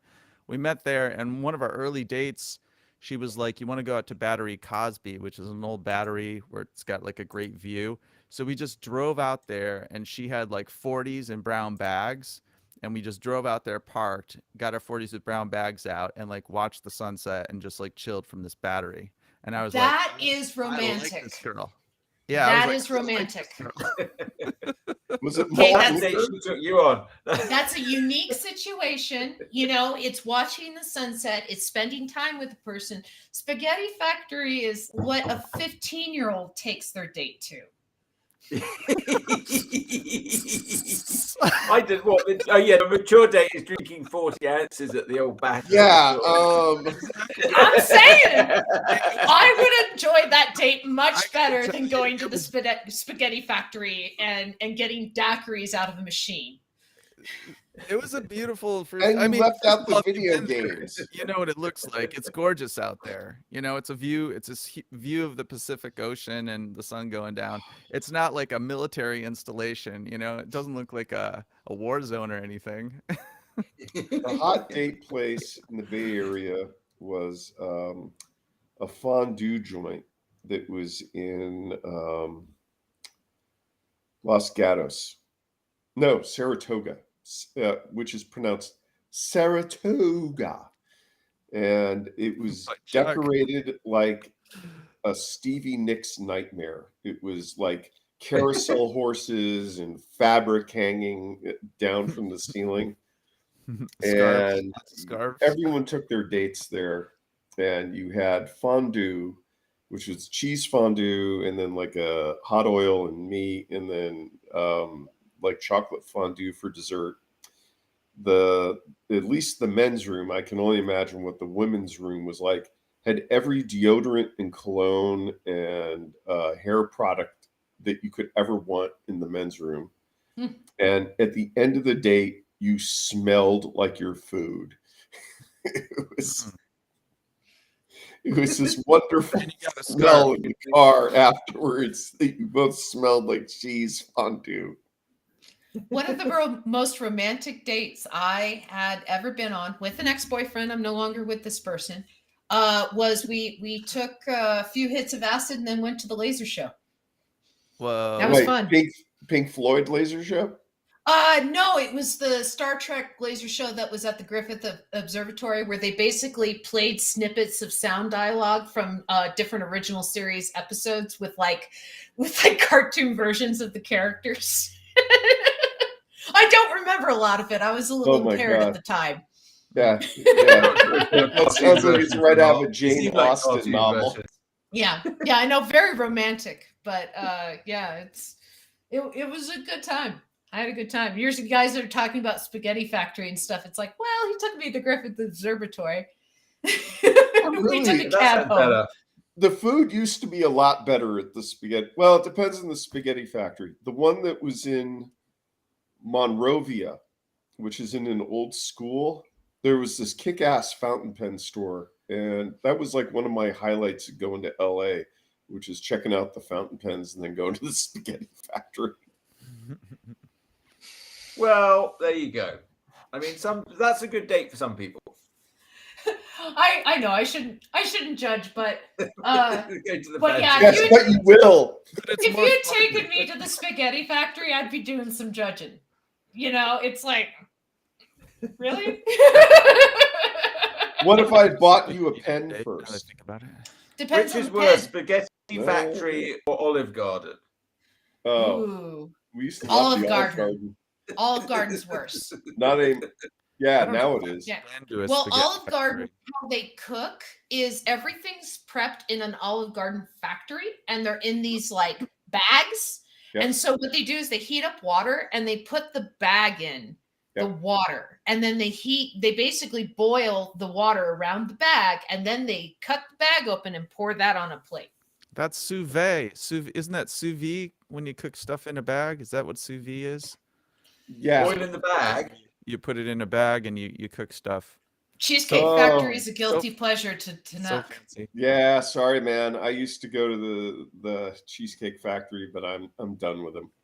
I did too, and I never understood the hype, you know? It's like Krispy Kremes came out. I didn't understand the hype. They're donuts, y'all. I mean, like, I don't understand the hype around some of this stuff. It just sounds really good. Food cult. There's a Village Inn near here that makes its own pies. And I admit I go in there and I buy pies. And like, make the pies. People don't understand why I love the pies, but they're like homemade and I love them. Yeah. Have you watched them make the pies? I'm sure somebody made the pies. Tanakh, don't be ashamed of the Cheesecake Factory. Everyone has a guilty restaurant pleasure. Not everyone's as judgy as me. Yes, not everyone is a horrible person like him. I'm only a little horrible. No, I understand the giant cheesecake. My guilty pleasure was Harry's Hofbrau in San Jose. May it rest in peace. Mm. I like the Village Inn. When I was in college, they'd be open when the bars closed or Yeah. really late at night, so you could go in there and get one of those skillets, and Yeah. and that was like great drunk food, and the price was right. Yeah. So you know, I on that note, I will say Denny's is one of my guilty pleasures. Denny's is just like sometimes you just feel like breakfast food. Yeah. The thing I wish was in California, which isn't, is Waffle House. Yeah, Waffle House is good. Oh my goodness. Waffle House is a hibachi. It's a southern hibachi grill because everything's done on one griddle. Yep. Yeah, That's one of the things that I've noticed is late night food in the Bay Area. There aren't that many restaurants anymore. I mean, besides the chains like Denny's and Jack in the Box that are open late. There used to be places where I could get Chinese food at 3 a.m. And when you want Chinese food at 3 a.m., you're willing to drive for Chinese food at 3 a.m. Denver has a lot of ghost kitchens. So if you have, Uber Eats or DoorDash or something like that, you can get the 3 a.m. Chinese food from a place that you can't walk into and get it. I don't like those. I feel bad. I feel bad for restaurants these days because with all these delivery services, this idea of having a place where people can sit down is starting to go away. Well, that's what the ghost kitchen is there's no place to sit down. Yeah, but what are they called? Like commissary? Like it's a commercial kitchen. It prepares food. Somebody else delivers it. Mm-hmm. There's no place to have a restaurant experience. No, you basically go to a counter and pick up your food. Oh, what's that? My idea for a restaurant is you don't pay for the amount of food that you eat. You pay for the amount of time you spend in there. Yes. You pay for the amount of... You punch your card, go in. And you can help yourself to whatever you want. But then there are various things to delay you. But that was a big problem with Starbucks, which is people hanging out, using it as their office and just like buying one cup of coffee an hour. Well, they did stuff like... Fine, but they have to pay a lot more. So you get a good deal. You get a good deal at lunch. You have a high turnover at lunch. Well, what they did with Starbucks is they changed the shape. They changed the shape of the chairs so they're not comfortable anymore to discourage people from staying. I'm bringing my own. So mine's the opposite. Mine, you make it comfortable. You encourage people to stay as much as possible. I'm gonna come in with my own chair into Starbucks, like my own comfort stuff. See how they like that. Happened to a place here in San Jose that was a cult restaurant called Mini Gourmet, and it was so cult that the strippers from the Pink Poodle used to come and eat there after the show, and so did the patrons. But they redesigned the interior, took out all these comfy booths, and put in these hard wooden seats because they wanted to increase the turnover, and it killed them. You know what they should do? They should put those things that they put on like public works for skateboarders. Those little metal metal braces that they like bolt on. They should put those all over the place. Yeah, have them sit on a spike. It looks like the Civic Center. You're just sitting on these metal bolted on braces. You mean the stuff that they use to get rid of homeless people sleeping in your doorway? Yeah. Well, I was thinking the stuff that they do to keep the skateboarders from rolling over everything, so nothing's smooth, But what do they do to keep the homeless people out of doorways? So much. There's spikes. There's they do things like park benches. Okay, is they'll take out the center and then they'll put like hand or like arm. So you can't lay down. So you can't lay down, right? And they say that center place taken out, that's for somebody in a wheelchair. But like, why would the person in the wheelchair need to back into a seat? No, it's so people won't lay down on park benches. So they do stuff like that, or they'll, there's maybe a section of cement that's in a doorway that is out of the way of snow or something like that, and they'll put spikes down there. Right, they put these in the doorway, and I could still sleep. People put their mattress on top of it. Yeah, but they do stuff like this to prevent homeless people from basically collecting in these areas. The homeless people, man. We got a mental health problem. That's what they need to start calling it. I wish instead of saying there's a homeless problem, there's a mental health crisis in this country. It's more not than mental health. it's an economic crisis. Yeah, Yeah. exactly. It's more than mental health. Yeah. When Reagan closed down all the asylums, you did have a lot of people end up on the street with mental health problems. But I would say a lot of it has to do with lack of affordable housing, lack of people getting paid enough for that lack of affordable housing. And, people they miss a couple payments and then they're evicted and they can't never get on their feet again. I mean, so when I used to live in the Tenderloin here, I used to walk to work every day. It's about a 10-minute walk to downtown. And I used to talk to a lot of people on the streets. And the common denominator they all had was they all had like mental issues, in my non-expert opinion. Mhm. Sometimes the conversation would be, like a regular conversation for like 30 seconds, and then they'd go off the rails, and I'd be like, oh, okay. So like, my experience in San Francisco is all these people I've talked to on the street, they all have mental issues.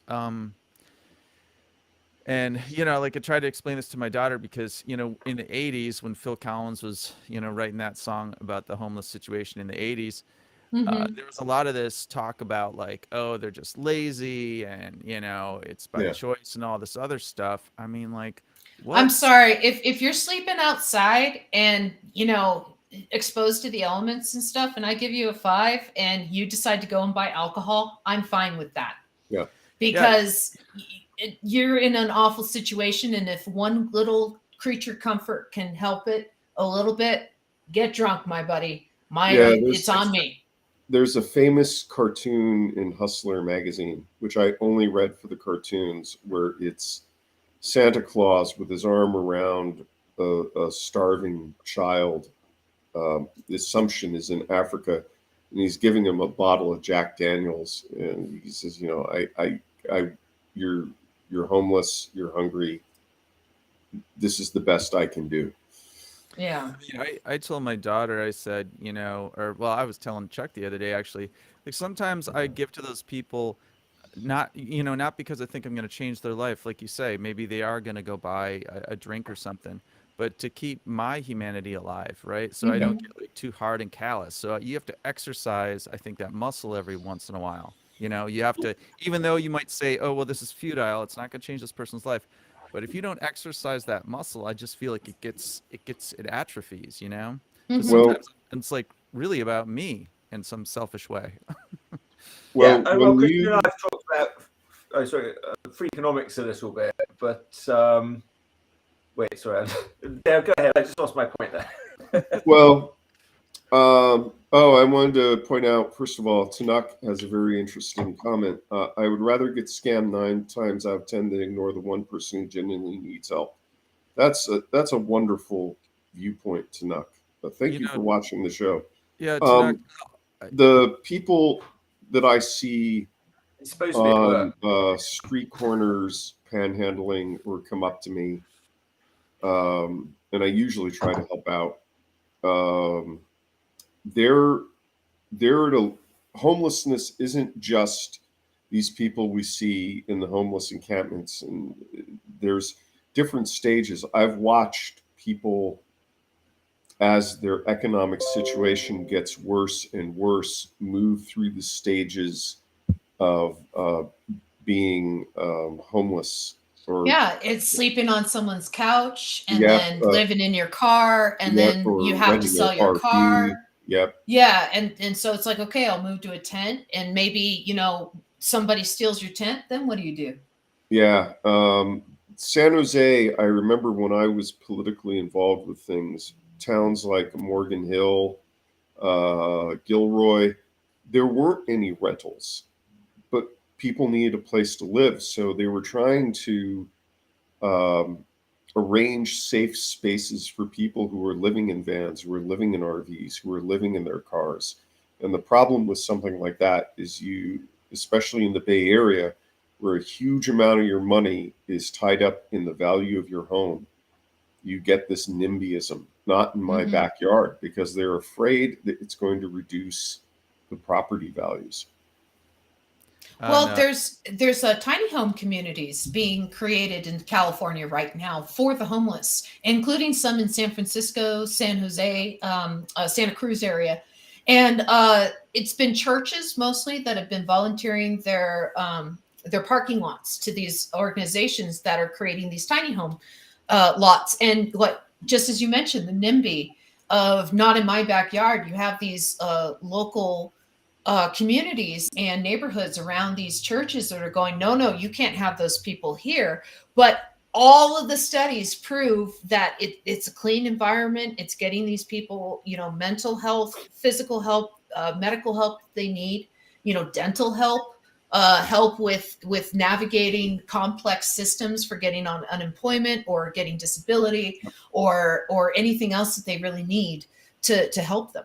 The one thing that they need to be more tolerant of, and this is what I have heard from people who have been interviewed, why they don't look for assistance with shelters. And also the other thing is sometimes shelters can be very dangerous places if they're not properly supervised, is that they won't allow pets. And there are people who they won't go into an assistance program if they have to give up their animal companion. Mm-hmm. Yeah, I'm not sure about the tiny home system. I think that they actually allow pets there, but it's through the state of California that they're doing this.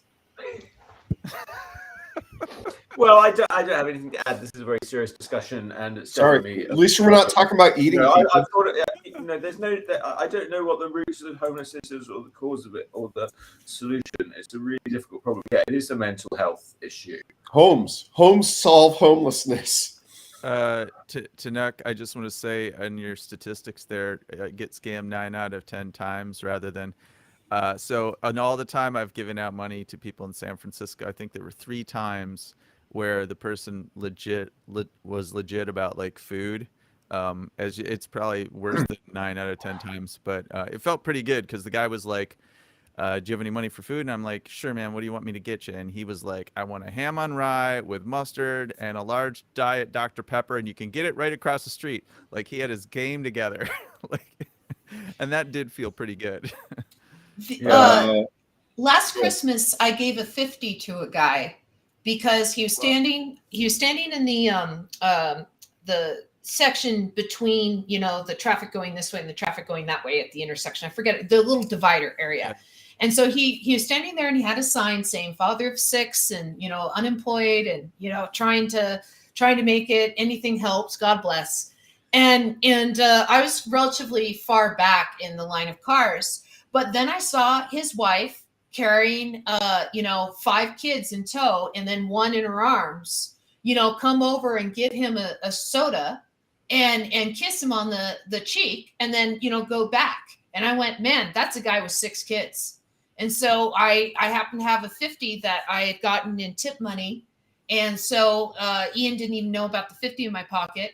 And so I literally just, here, man, here, go feed your kids, that's nice. Yeah, I mean, I doubt he would hire, 5 children actors, a baby actor, and a wife actor to sell his, facade. Like, no, that was a guy with legitimately 6 kids that was trying literally the last thing he could think of to feed his family. And he deserved a 50. One thing I'll say right now, I mean, it is a confusing issue about whether you can give money straight to a homeless person or not. I mean, I think Amber's right, what you said, that, they can decide. But if you feel funny about it, at this time of year, you can always donate to a feeding a program, especially Thanksgiving. There's San Francisco, there's, they fundraise for Thanksgiving dinners for homeless people. So, there are plenty of charities that you can donate money to for homeless people if you don't want to give it straight to people. Tanuk shared a nice little story about how they helped out someone at a Burger King. Yeah, I mean, that's a noble thing. If you're flush, if you get lucky, it's always a good idea to spend it around, spread your luck around when the opportunity comes up. I remember I was in Australia and I almost got stuck on the Great Barrier Reef and I ended up back in Cairns, and the tour company was so worried I was going to complain. They got me drunk on the boat on the way back, and they gave me all my money back, which is Australian money, which is very similar to Monopoly money. Yes, nice and colorful. Yeah, and I found one of those pedal cab guys. In America, money has to be green. Yeah, and he took pity on me for being a drunk, and he got me back to my hotel. So You got stuck. I made sure that all the time that he spent going from hotel to hotel, he got paid for it. Australia's great. Oh my God, they have a good lifestyle there. They just hang out on the beach and have fun all day. They're like, what do you want to live in America for? They all work so hard. I don't know. I'm kind of with Trevor Noah on my view of Australia, which is, with Trevor Noah, he's like, oh, you're in America. Oh, we see the black people. Oh, you're in England. We see the black people. Hey, I'm in Australia. Where'd all the black people go? They left. That's his joke. It's like monoculture. They did not leave. Yeah.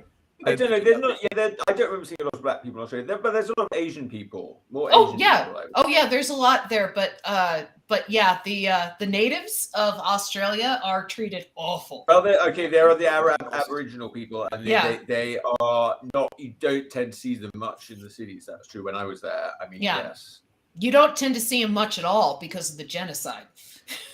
They're sort of out there. Australia's got a very complicated problem there. So does America. We have just as dark a history with it. But similar to what we did too. I'd say Australia. Well, the American history is dark history is well known. The Australian one's a little less well known, I think.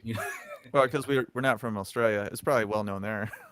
Well, yes, it's well known. I mean, Australia is a small country. It's only 20 million never people. ask an Australian about their family. Because most white Australians, I should say, that live there came from the criminal system of England. Oh, that's right. And so you never ask them about their family. It's considered a faux pas in their culture because it's eventually going to go back to, my great-grandmother was a prostitute, or, my great-great-grandfather was a murderer and sent here, or whatever it was. And not that they want to forget that history, because they definitely teach their kids about their own family histories and stuff, but you just don't inquire about other people's family histories. You know what they say? Who cares? It was a long time ago. The kids are not responsible for the parents' sins, okay? Go home, have a glass of Pinot Grigio. Forget about it. Who cares? I'd love to live in a penal colony because it's funny. Penal colony. Yeah. They still have a leopards colony in Hawaii. Really? A leopards colony in Hawaii? Yeah. For lepers, in the Bible. Yeah, leopards. Yeah. Wait, Lewinsky. We have another viewer. Yeah, we got Yeah. another Hey, and she wants to date an Australian. Well, hopefully they won't take you out to Spaghetti Shack. There is a spaghetti factory in Australia. Wait, Lewinsky, I got a question for you because I don't know emojis, but what are those three green things? They look like dancing aliens. I thought they're balls. Yeah, they translated as woot. When I put it up here, they went into a woot. Oh, okay. Woot. It's like alien woot. Dancing aliens. Yeah. So that's I was in Australia. The food's pretty good. Yeah. They They like meat pies. I talked about this on the show before, but I'm always confused why Americans don't like meat pies more, because they like meat.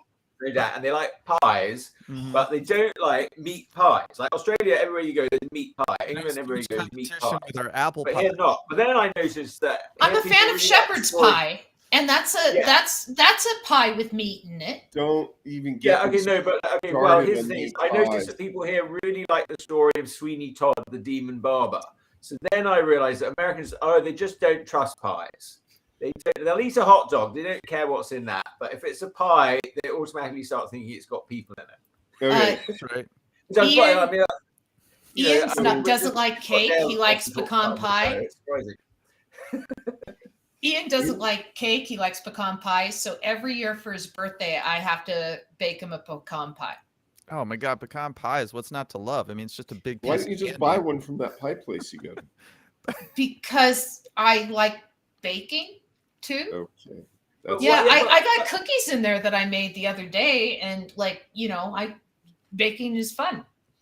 Pecans are disgusting nut. too. I mean, why would you want to make a pie out of a disgusting nut when you can have a nice meat pie? Well, it's not disgusting. Those things are delicious. Even on the Well, I make it with chocolate too. I have a meat pie story. You might have gone too far. Does your meat pie story involve eating people, Dale? No, actually, it doesn't. Okay, well, then you may tell it. I'm in San Jose, and strawberry pie. For a very long time, there was a place called the Australian Restaurant in San Jose on Lincoln, and it was run by a guy named Claude, and he was actually a New Zealander, but he thought that there's no way San Jose would know what New Zealand is. So, and he was right. I didn't even know it existed. But it sold meat pies and fish and chips and big cans of Foster's Lager. And he was a legend in San Jose because he contributed to so many charities to help people who had, they were differently abled. So his cooks, his wait staff, you go there, the food was great, and they had great Australian meat pies. But the wait staff was a little odd, so you never knew if you were going to get your order or your order was going to go to a different table.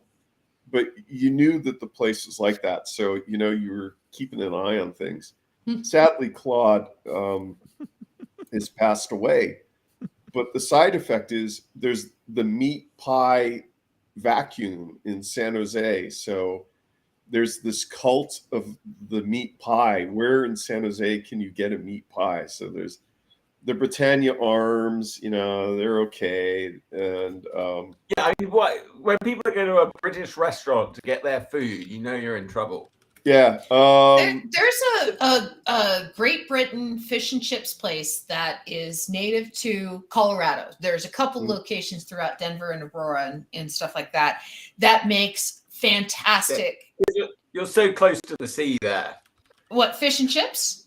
Yeah, they're very fresh fish. What you don't like? Well, okay, so we're not close to the sea, but it's still delicious, and they make shepherd's pie, and they have meat pies there and stuff like that. So if you ever come here, I can give you a taste of home. Yeah, if you're in San Jose, okay.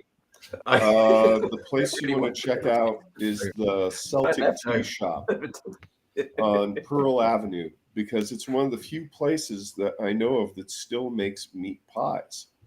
So, and they do, most of their business is these Scottish games that take place in the Bay Area, but look up the Celtic Tea Shop. Oh yeah, okay, yes, yeah, they have some good Scottish caber tossing. There was a good yeah. I went to the Scottish Fair at the Ardwood Historic Farm over near Fremont some years ago. But they had caber tossing and everything. But I wanted to get some haggis, and I couldn't get any. I eventually got directed to this one old man who had the thickest Scottish accent I ever heard. Then you know it's good. Told me where I could get some haggis, but I couldn't understand a word he said.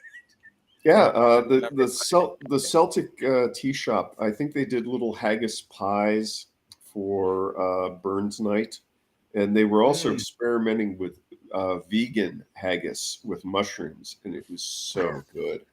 Wait, haggis is put into the intestine of an animal. How do you have vegan haggis?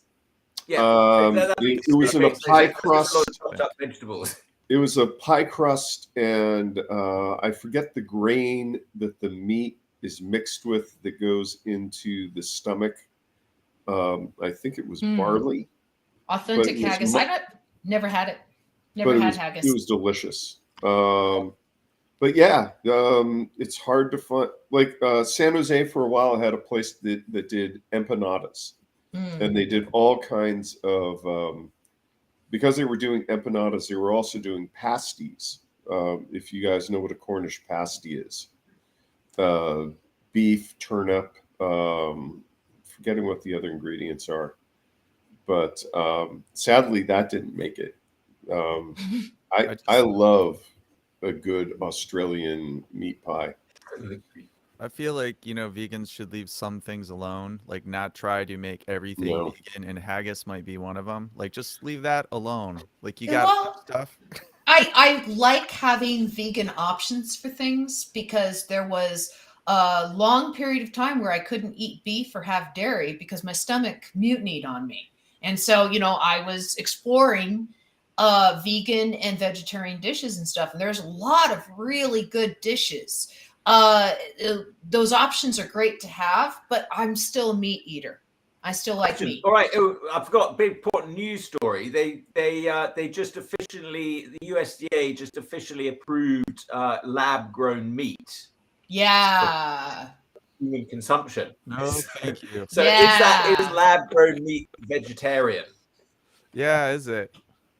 Yeah. I think it should be. You can eat it as a vegetarian, but don't eat it in general. Is lab grown meat an animal? Does lab-grown meat contain human DNA to addict us to it? It comes from, they have to start it off as a cell culture, and I would expect that does come from an animal, but after a while it gets cultured and some generations away from where Is lab grown meat alive? well, it is, yeah. Is it kosher? If the lab is kosher. I wish my buddy Rabbi Phil was still alive. He'd be all over this. Man, It's That's a the strip steak steak thesis. meat is so expensive that nobody has to worry about it. You know how expensive that stuff is? It's more expensive than gold per ounce. So Yeah. Oh, well done, That Tech would be on me. Yeah, we sadly San Jose lost. He's this guy that defeated the Minotaur. No, he's talking about the ship of Theseus. Yeah. There's the ship of Theseus, and it every year they repair it, and so they take off old boards and they add new boards, right? And if you do this for hundreds of years, is it still the same ship if you've replaced every board on the ship? Yeah. Yeah. Oh, yes, we've talked about this. Okay, so so it was meat. There was originally some meat that it was cloned from. So it is technically meat, I guess you're saying at that point. Yes, but is it still an animal? Is it still alive? it's alive. Does it have a soul? It's a cell culture. I mean, that's the way I understand it. It's like that bit in Akira towards the end when Tetsuo just kind of goes crazy and his whole body starts bloating out. But look up the strange. In John Varley's book, The Othiuchi Hotline, he talks about how someone made some money creating an artificial meat. What the person didn't tell anyone is that they put human DNA in it in order to make it taste good. So that's the thing. See, I'm bringing us back to cannibalism. Well, okay, since we're on that, no one's brought up Soylent Green. Yeah. Yeah, let's bring it up. So the whole point of that movie was that because I heard that they've actually we do have Soylent Green now. We have Soylent. Yeah. But Soylent Green, the whole commentary of that movie was that the planet was overpopulated and we started feeding ourselves each other. Is like, there was a deadline. Okay, I'm ready to die. And then that person was basically sent to the factory to be turned into Soylent Green. And that the knowledge of that was kept from people because they knew people wouldn't eat people if they knew they were eating people. Yeah. Yes, and Charlton Heston's character is like a journalist, I think. Yeah. That covers it. That's why we're normalizing it now. So we have shows like The Walking Dead where people are eating people. We have this Soylent Green food, which is everyone now goes, oh, ha, ha, ha, Soylent Green. We have these companies that are saying, oh, I've created a vegan burger that tastes just like human flesh. This is like UFO disclosure. They're getting us past the culture shock of cannibalism. You know how they make the like unmeat or whatever it is, the incredible meat, impossible meat. Yeah. So what they do is there's plants, there's like actual plants, and then they like inject like meat stuff into it so the plant will taste like meat. It's it's like they inject like heme. Heme is the secret product that they use in Impossible Burgers. And Heme. it's from beet roots is where they get it, I think, on like an industrial scale. Beet roots. It's Oh something yeah, I that's love beetroot. That's my humans is- favorite vegetable. It's in meat. Beetroots just and different liver. plant source. That's my favorite dish. let's see, Impossible With a nice Food pie. products. Beetroot apart. I love the fact that we've gone back to cannibalism. So course. our viewer Tanakh, if you're unaware, our show Okay. always devolves to cannibalism. Sometimes So- ends, but mostly cannibalism. This is from Google. Heme is the Impossible Burger is made by extracting DNA from the roots of soy plants, inserting it into genetically engineered yeast, and then fermenting that yeast. The end result is a soy byproduct that helps the burger taste remarkably similar to beef. Yeah, I mean, So there's so, nothing yeah. to be afraid of there. Yeah, so they're basically injecting the flavor from one plant into another plant. Yes. And then, but I read that they were doing that with like Sweetie, meat product, but I guess not. you just take Well, the DNA from the roots of the soy plant that tastes like meat, and you just you splice it into with some CRISPR. You splice it into some engineered yeast, and then you got something completely healthy and tested. Yeah, absolutely. the thing with vegetarian meat is if you're making something like a sausage or a sausage or a hamburger, because the muscle fibers have been chopped up so much. I wanted to say, sadly, Happy Hooligans in San Jose, the vegetarian comfort restaurant, has closed, and they had a great meatball sub. It's the steak, which is the holy grail, and I've watched lots of people try to make vegan steaks out of what's that thing that's all gluten? Seitan? It's all Uh, good. Oh, so it gives it chew. Yeah, the thing is, meat is meat because of the muscle fibers. Satan. And so they're trying to 3D print things so that it has Oh, Chris a went texture. confused about this. I'm gonna take that way. Yeah, continue there. Yeah, about 3D printing meat. Yeah. I mean, What an age we live in. I just feel humans have been eating meat for so long. Why do we have to jump through all these technical loops to make meat in a lab? It seems like a terrible idea. No, it's a wonderful idea. It's money. Yeah, it's going to be really profitable. But growing livestock is calorically inefficient. well, some people don't believe that, and I think there's a pretty sound foundation for industrial farming has problems, but there's a lot of traditional farming that works out pretty well. Yeah, I'm with No. Chris on that one. No, Is that no. there's a lot of smaller or co-op farms that take care of their animals, unlike If we're industrial talking farms about do. energy, that I in know the what you're form saying, of Dale. calories, you feed this to an animal I know to I know what create you're saying. muscle tissue, which is what we're eating. There's more caloric energy in the feed, and we're just converting it into something more palatable. But here's the thing, okay? Like grass, we can't eat grass. Our stomachs can't process Right. it, but cows can. Right. So what about land that has grass? Grassy on field. it? I'm not talking about industrial where you're feeding them feed. I'm talking about letting them grass feed out in the field. What they're doing is they're taking that caloric intake of that grass, which we can't process, and basically converting it into a product we can, which is their meat. So Right. let's say But you're growing the grass for that purpose. well, okay, so that's where I'm going to go with this. Let's say you've got land that's like not farmable. There's lots of rocks in it. It would cost all kinds of petroleum Print to meat from plants. farmable, right? Well, you put the cows on there. The cows eat the grass, which you can't eat. It's not easy to farm the land.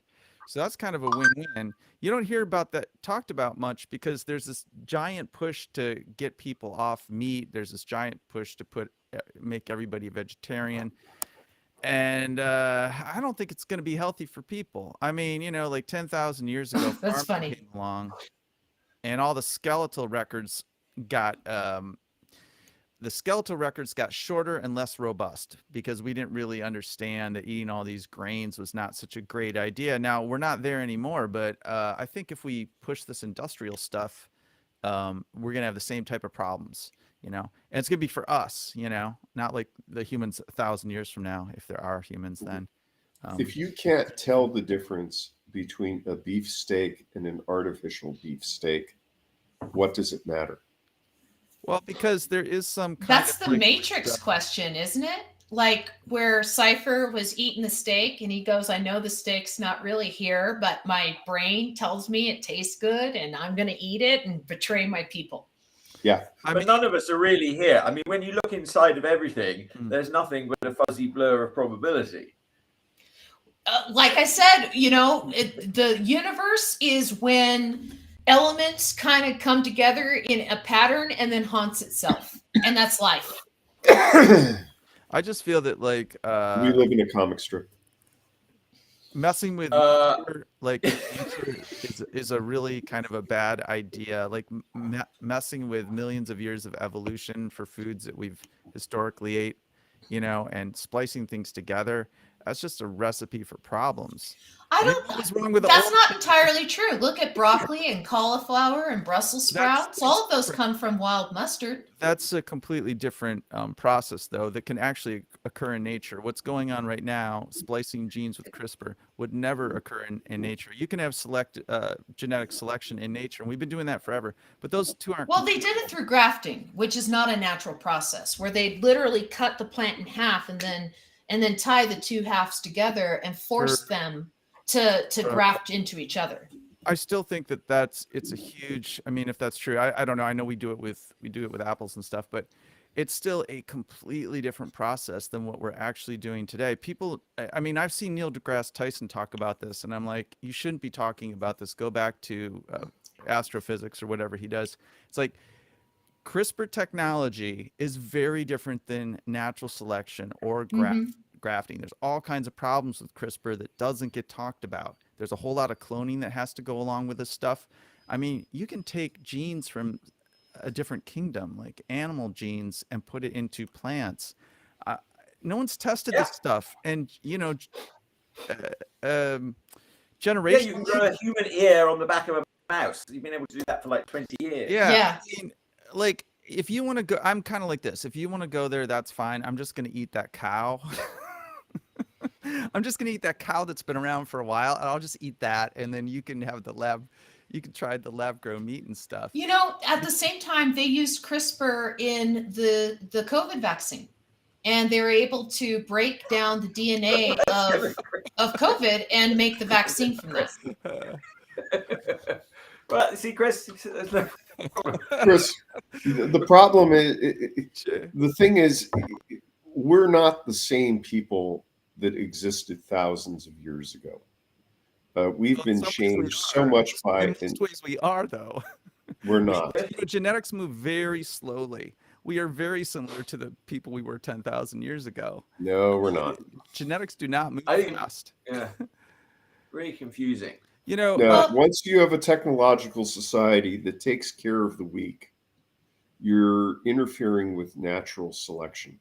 And we're also very different. Well, you forget humans are just part of nature. We think we're above it, but we're not. We're just part of it. That's our big problem, is thinking we're not a natural selector. I think that's one of my biggest problems. I think that's one of my biggest problems with Christianity, is that it teaches that the earth is here for us to use, right? But a lot of native beliefs is that we are here as stewards of the earth, and that we should maintain it and take care of it so that it takes care of us. And you don't see that reflected in Christianity. 1,000 years or so, but we got bored of that, and now we want to do something different. Well, I look at Amber's daughter, and Amber posted a picture the other day where she was wearing all of this electronics, and Amber's daughter is going to be so alien when she's my age. And I don't mean that in a bad way. It's just technological evolution is going to put her socially and culturally in a completely different world than I am now. Yeah, So- we're evolving faster and faster. Humans, She's a we can Borg. evolve I ourselves. made We can evolve I over our mentioned that lifetime. as a joke, but Yeah. there's some truth to that. She's a Borg. Well, I mean, you're And talking change about your that. DNA, you change your epigenetics during your lifetime. You modify your DNA, Yeah. your experiences. This is why identical twins are different, because their epigenetics, their experiences of life have modified their DNA. Mhm. So as we grow and change, we're evolving. We're changing our DNA all the time. Well, we're scared Well, of we're being changing- cyborgs, but We're really- Ian broke his arm 3 years ago, and he had to have plates and pins Yep. put in his arm. So he's a cyborg now, right? But his arm works. Yeah. So where's the problem? I think the Yeah. problem is like you got to have some wisdom when you apply this stuff. Like high tech is not the solution for everything, and there's definitely going to be some growing pains. Like I mean, just take GMO foods again. At one point, I was commissioned to do a book for kids on GMOs, and so I read this. I think it's Jeff Smith, who Mhm. is the head of one of these organizations. It's like responsible use of technology, but GMOs was one of his things. So I read this book and I learned a lot about genetically modifying food. One of the things I don't think people understand is when GMOs were introduced in the mid 90s, there was like no human testing on these things. I mean, you just put these GMOs into some of these staple crops like corn and soy. And, I guess we'll find out in a generation if it screws people up. I mean, to me, that seems, good for business, but a terrible experiment to run on the public. Like Well, stupid thing to you do. know about Monsanto's copyright on their corn, right? And the problems it's been causing with farmers in America with that is they basically they copyrighted this certain brand of corn, this certain seed that makes this corn, right? And it responds very well to a pesticide that only Monsanto sells. Roundup. And with this glyphosate. and this pesticide won't kill this corn, but it kills every other species of corn. Yeah. So basically, you're forced to buy the pesticide if you're using this corn. But what Monsanto has been doing is they've been pushing other species of corn out of the market and forcing people to buy their corn, so they have to buy their pesticide. I mean, the way to do it is they want to run a monopoly. So they want you to buy their seeds, which are sterile. So you have to buy them every year. And to grow their seeds, you have to buy their glyphosate-based, this is how it used to be, their glyphosate-based pesticide.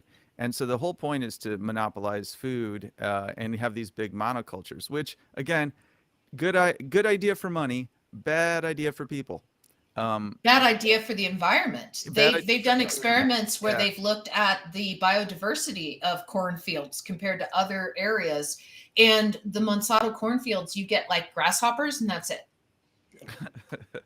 There's like, I don't know if you guys are familiar with this green initiative in India, and now it's in Africa, and all the fallout that happened in India from bringing in modern farming techniques, which led to a lot of farmer suicides and a lot of protests and stuff, and a lot less biodiversity. I mean, there's this whole thing going on with food right now, and it's not good. I mean, it's good for profit. It's not good for people. And I'm more excited about Africa planting the line of trees to prevent the Sahara from expanding southward. Some windbreaks.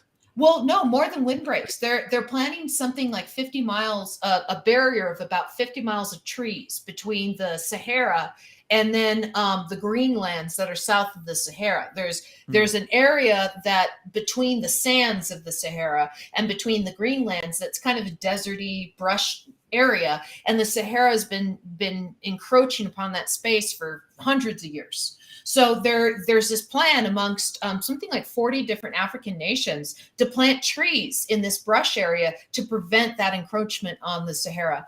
The last tree is supposed to be planted in around like 2050 or something.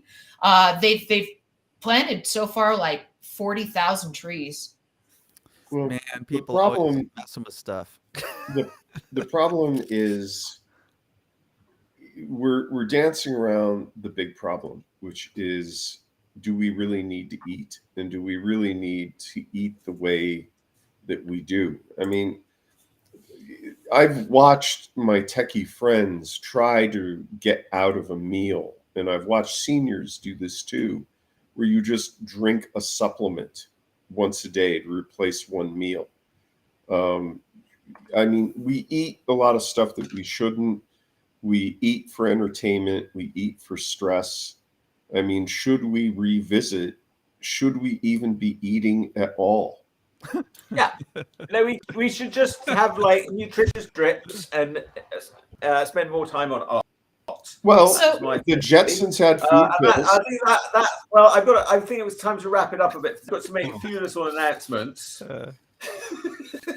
We had a good. We even had a viewer, and we're wrapping it up. Chuck's like, man, this is dark and serious. Next right week. before the holidays. Screw this. You know, as Canuck says, we are just electrical impulses swimming around in a blob of salt and fat and driving a meat suit. And I don't want to eat somebody else's suit.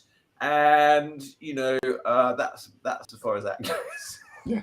We're talking about food, and like Thanksgiving is like and it's Thanksgiving. That's tomorrow. It's Thanksgiving. Yeah. So you go ahead and eat. Don't eat people. Okay, before we wrap eat it your up, own skin. You can who's chew your doing the own turkey? fingernails or eat the hard skin off your feet. Ew. Anything like that, that's perfectly acceptable. Ew. Right. Who's doing the turkey tomorrow? We're doing turkey breast. Well, we're doing that, yeah. Yeah. By It's the way, I only have the to two of wrap us. up. Oh, I'm sorry, the three of us, because we have Annabelle. So we're just doing a small turkey breast tomorrow. Okay. But you know, stuffing, the whole shebang. Okay. I got a turkey. Ooh, I art. sold another picture. Yay! Sold at the Live Worms Gallery. That's like a Space professional. Cadet. Very happy with that one. Purchased by this guy. Chuck, you Don't should have show a the face. video if you. Well, I guess you don't have it to upload. I was gonna There's say, the art at the gallery. So this art is up now through January. There's the Goose Girl on the wall and Goose Hunter on the wall. So yeah, this art is up through January, but on Sunday, December 11th, now I will be having an afternoon where they're going to put up more of my art on the wall. So I'm going to have a little Chuck Whelon afternoon at the gallery on Sunday, December 11th. So put that in your calendar. hey, Congratulations. This coming week, Go to San before that, this Francisco. coming weekend, there is Fan Expo SF. So I'm going to be exhibiting at Artist Alley there. I've got a double table A300 in Artist Alley. Hopefully, Chris will be joining me there for some of the time. And other people are welcome to come and see me. And then finally, I've got like on December 16th, the book launch for Instagirls, which will be happening at the Fallout SF Gallery in San Francisco. So, you know, That's if you go to just my website, That's just a anecdotes.com. sketchbook, right? The Instagirls. Well, it's a book. I've got a hardback version of it out, and yes, so you know, it's a book. It's a book. Hey, Wait, let me show you. I've got one here. how do you? I was gonna upload that video of the gallery I shot. Like, how do I do that here? Okay, bye. Anybody else know? Where? How do I upload the video of the gallery I shot? We could show it. Like, how do I? Under graphics. Graphics. I wanted to point out that we kind of overlooked the fact that Amber forgot her daughter. I did here. I didn't forget my daughter. She's Yes, you she's at did. the gym. No, she's at the gym with No, I Ian. meant for Thanksgiving dinner. Well, well, I mean, I did correct myself instantly after and said actually the three of us because, you know, we have her, but I'm still getting used to it. She just turned 2 last week. Yeah, that's 2 very cool. years. Yeah, It's a little pixelated, but I that like looks it. good. I'm totally looking forward to It's a that. fun book. I saw it. So, wait, I don't know. Did you print on demand for that? Yeah, just through Amazon KDP. That's what I did my coloring book through. Yeah, well, Jeff Bezos is my favorite billionaire. He's a better billionaire than other people's billionaires. Chris seems to think that Elon Musk's got the right idea. Well, maybe he has. I never really cared much for Twitter, so you know, I'm. Hey, Chuck, how do I believe- upload this thing again? Okay, You so went I the don't know the whole way I show do it. without Under talking about Twitter. graphics, and then you scroll down to video clips, Where's graphics? and then there's a little plus. Do you have a plus? I've got Upload. plus. Right, add source. Oh, and we also didn't talk about 100th anniversary of Peanuts this Saturday, I think. Yeah. Yeah.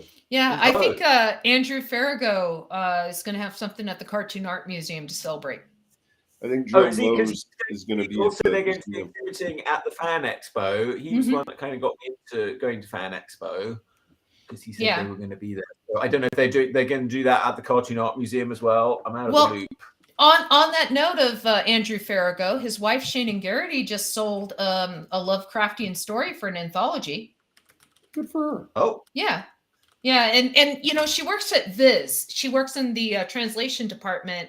When they bring over manga that has the direct translation, she cleans up that translation into more of an artistic, you know, more closer to the artist's vision, the writer's vision of what he meant versus the direct translation that can sometimes be a little awkward.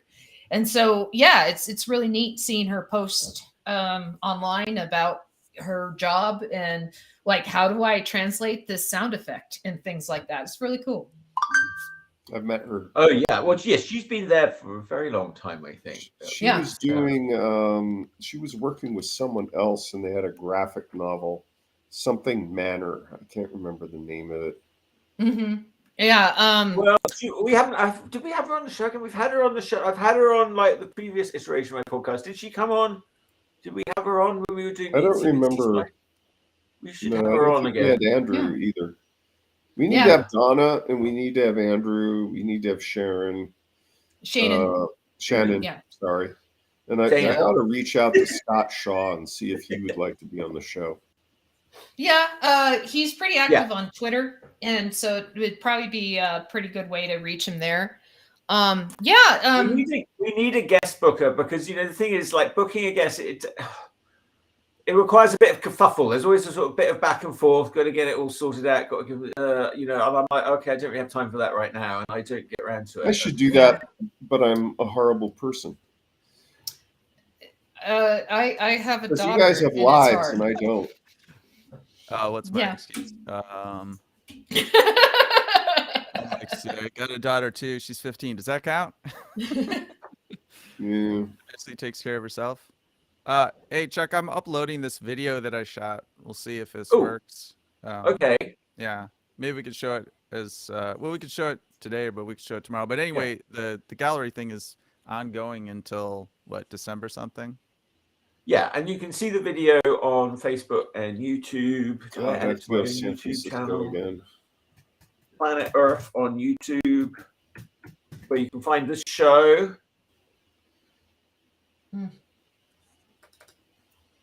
So we'll see. Oh wait, it says available storage 0%. Wait, 0% used, I guess.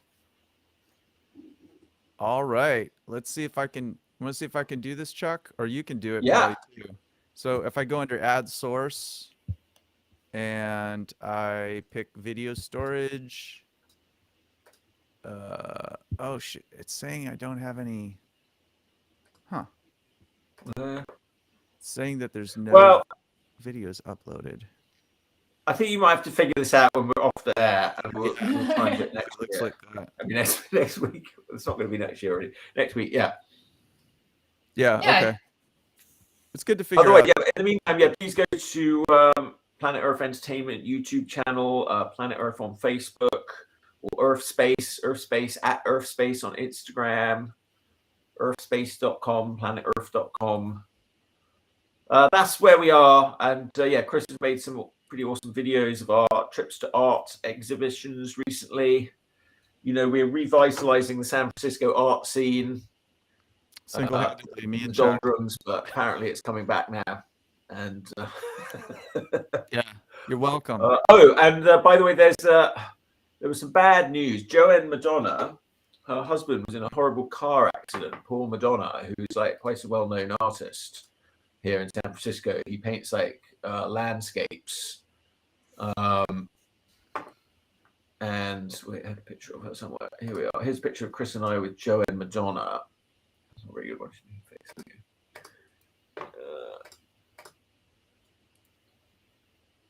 All right, there we were on Open Studios Day, and her husband was just in a terrible car accident, and he's got a GoFundMe.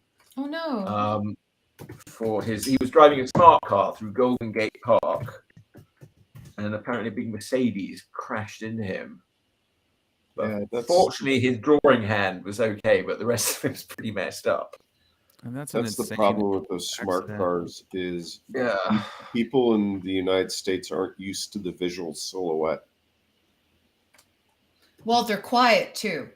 And so, like, there's, at least here in Denver and stuff like that, there's been a few incidents where jaywalkers have been hit by smart cars because they didn't hear them coming. You know, they just step right out. All right, well, he's doing well. He's raised 187,393. Oh, Wow. I'm not raising that much on my GoFundMe. Well, you know. Oh yeah, and then while we're at it, there's also another GoFundMe for web cartoonist Alex Norris. Yeah, for webcomic name. Golden Bell is trying to steal his idea, his comic, and everything like that.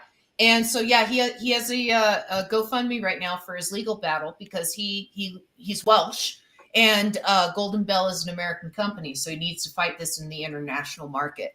And basically what they did is he signed a contract with them to make a board game of his comic, and they violated the contract by copyrighting his webcomic name, his character design and description, all the stuff behind his back, and basically tried to take his idea. So he's fighting them in court, and I fully have given money to that Kickstarter.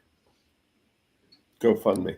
Good for him. Yeah, well, I'm sorry, not Kickstarter, but GoFundMe. Yeah, I've given money to that donation. So, yeah. Yeah, very good. He's fighting a good fight there, and up to 114,000, and he's upped his goal now to 170. So yeah, that sounds like he's already accrued some debts. But Golden Bell are in big trouble these days, I guess. So, well, they've done this before. They tried to take the Exploding Kittens game from the Oatmeal, and really he was smart enough to copyright everything ahead of time. And how he got informed was when the copyright office wrote him to basically say that somebody else is filing a copyright for this. Are you aware of this? And so he'd already filed the copyright, and so luckily he was able to fight it and stuff like that. But he's been very vocal about his support for Norris. Because, like I said, they tried to do the same thing. And that's another reason why Exploding Kittens, the first round of Exploding Kittens was released by Golden Bell. You're cutting out, Amber. Sorry. Yeah. Well, okay. Well, that's good. That's enough on that for now. And we'll be following all that, and we'll be back again with you next week. All right. Thank you, everybody. It's been a great show. Hi, gang. Go to people and viewers. And we love you all, and we'll see you next time. Here's the theme tune again. Here's a theme song for Chuck Whelon Showy. He asked me to write one, but I stole from David Bowie. Here's a theme song. Chuck Whelon is the best. We have lots of hosts, but we're running out of gas. Will you be our guest on? Will you be our guest on? Be on the Chuck Whelon Show. Whoa, whoa, whoa, whoa, whoa, whoa, whoa, whoa, whoa, whoa. If you're gonna have a show, you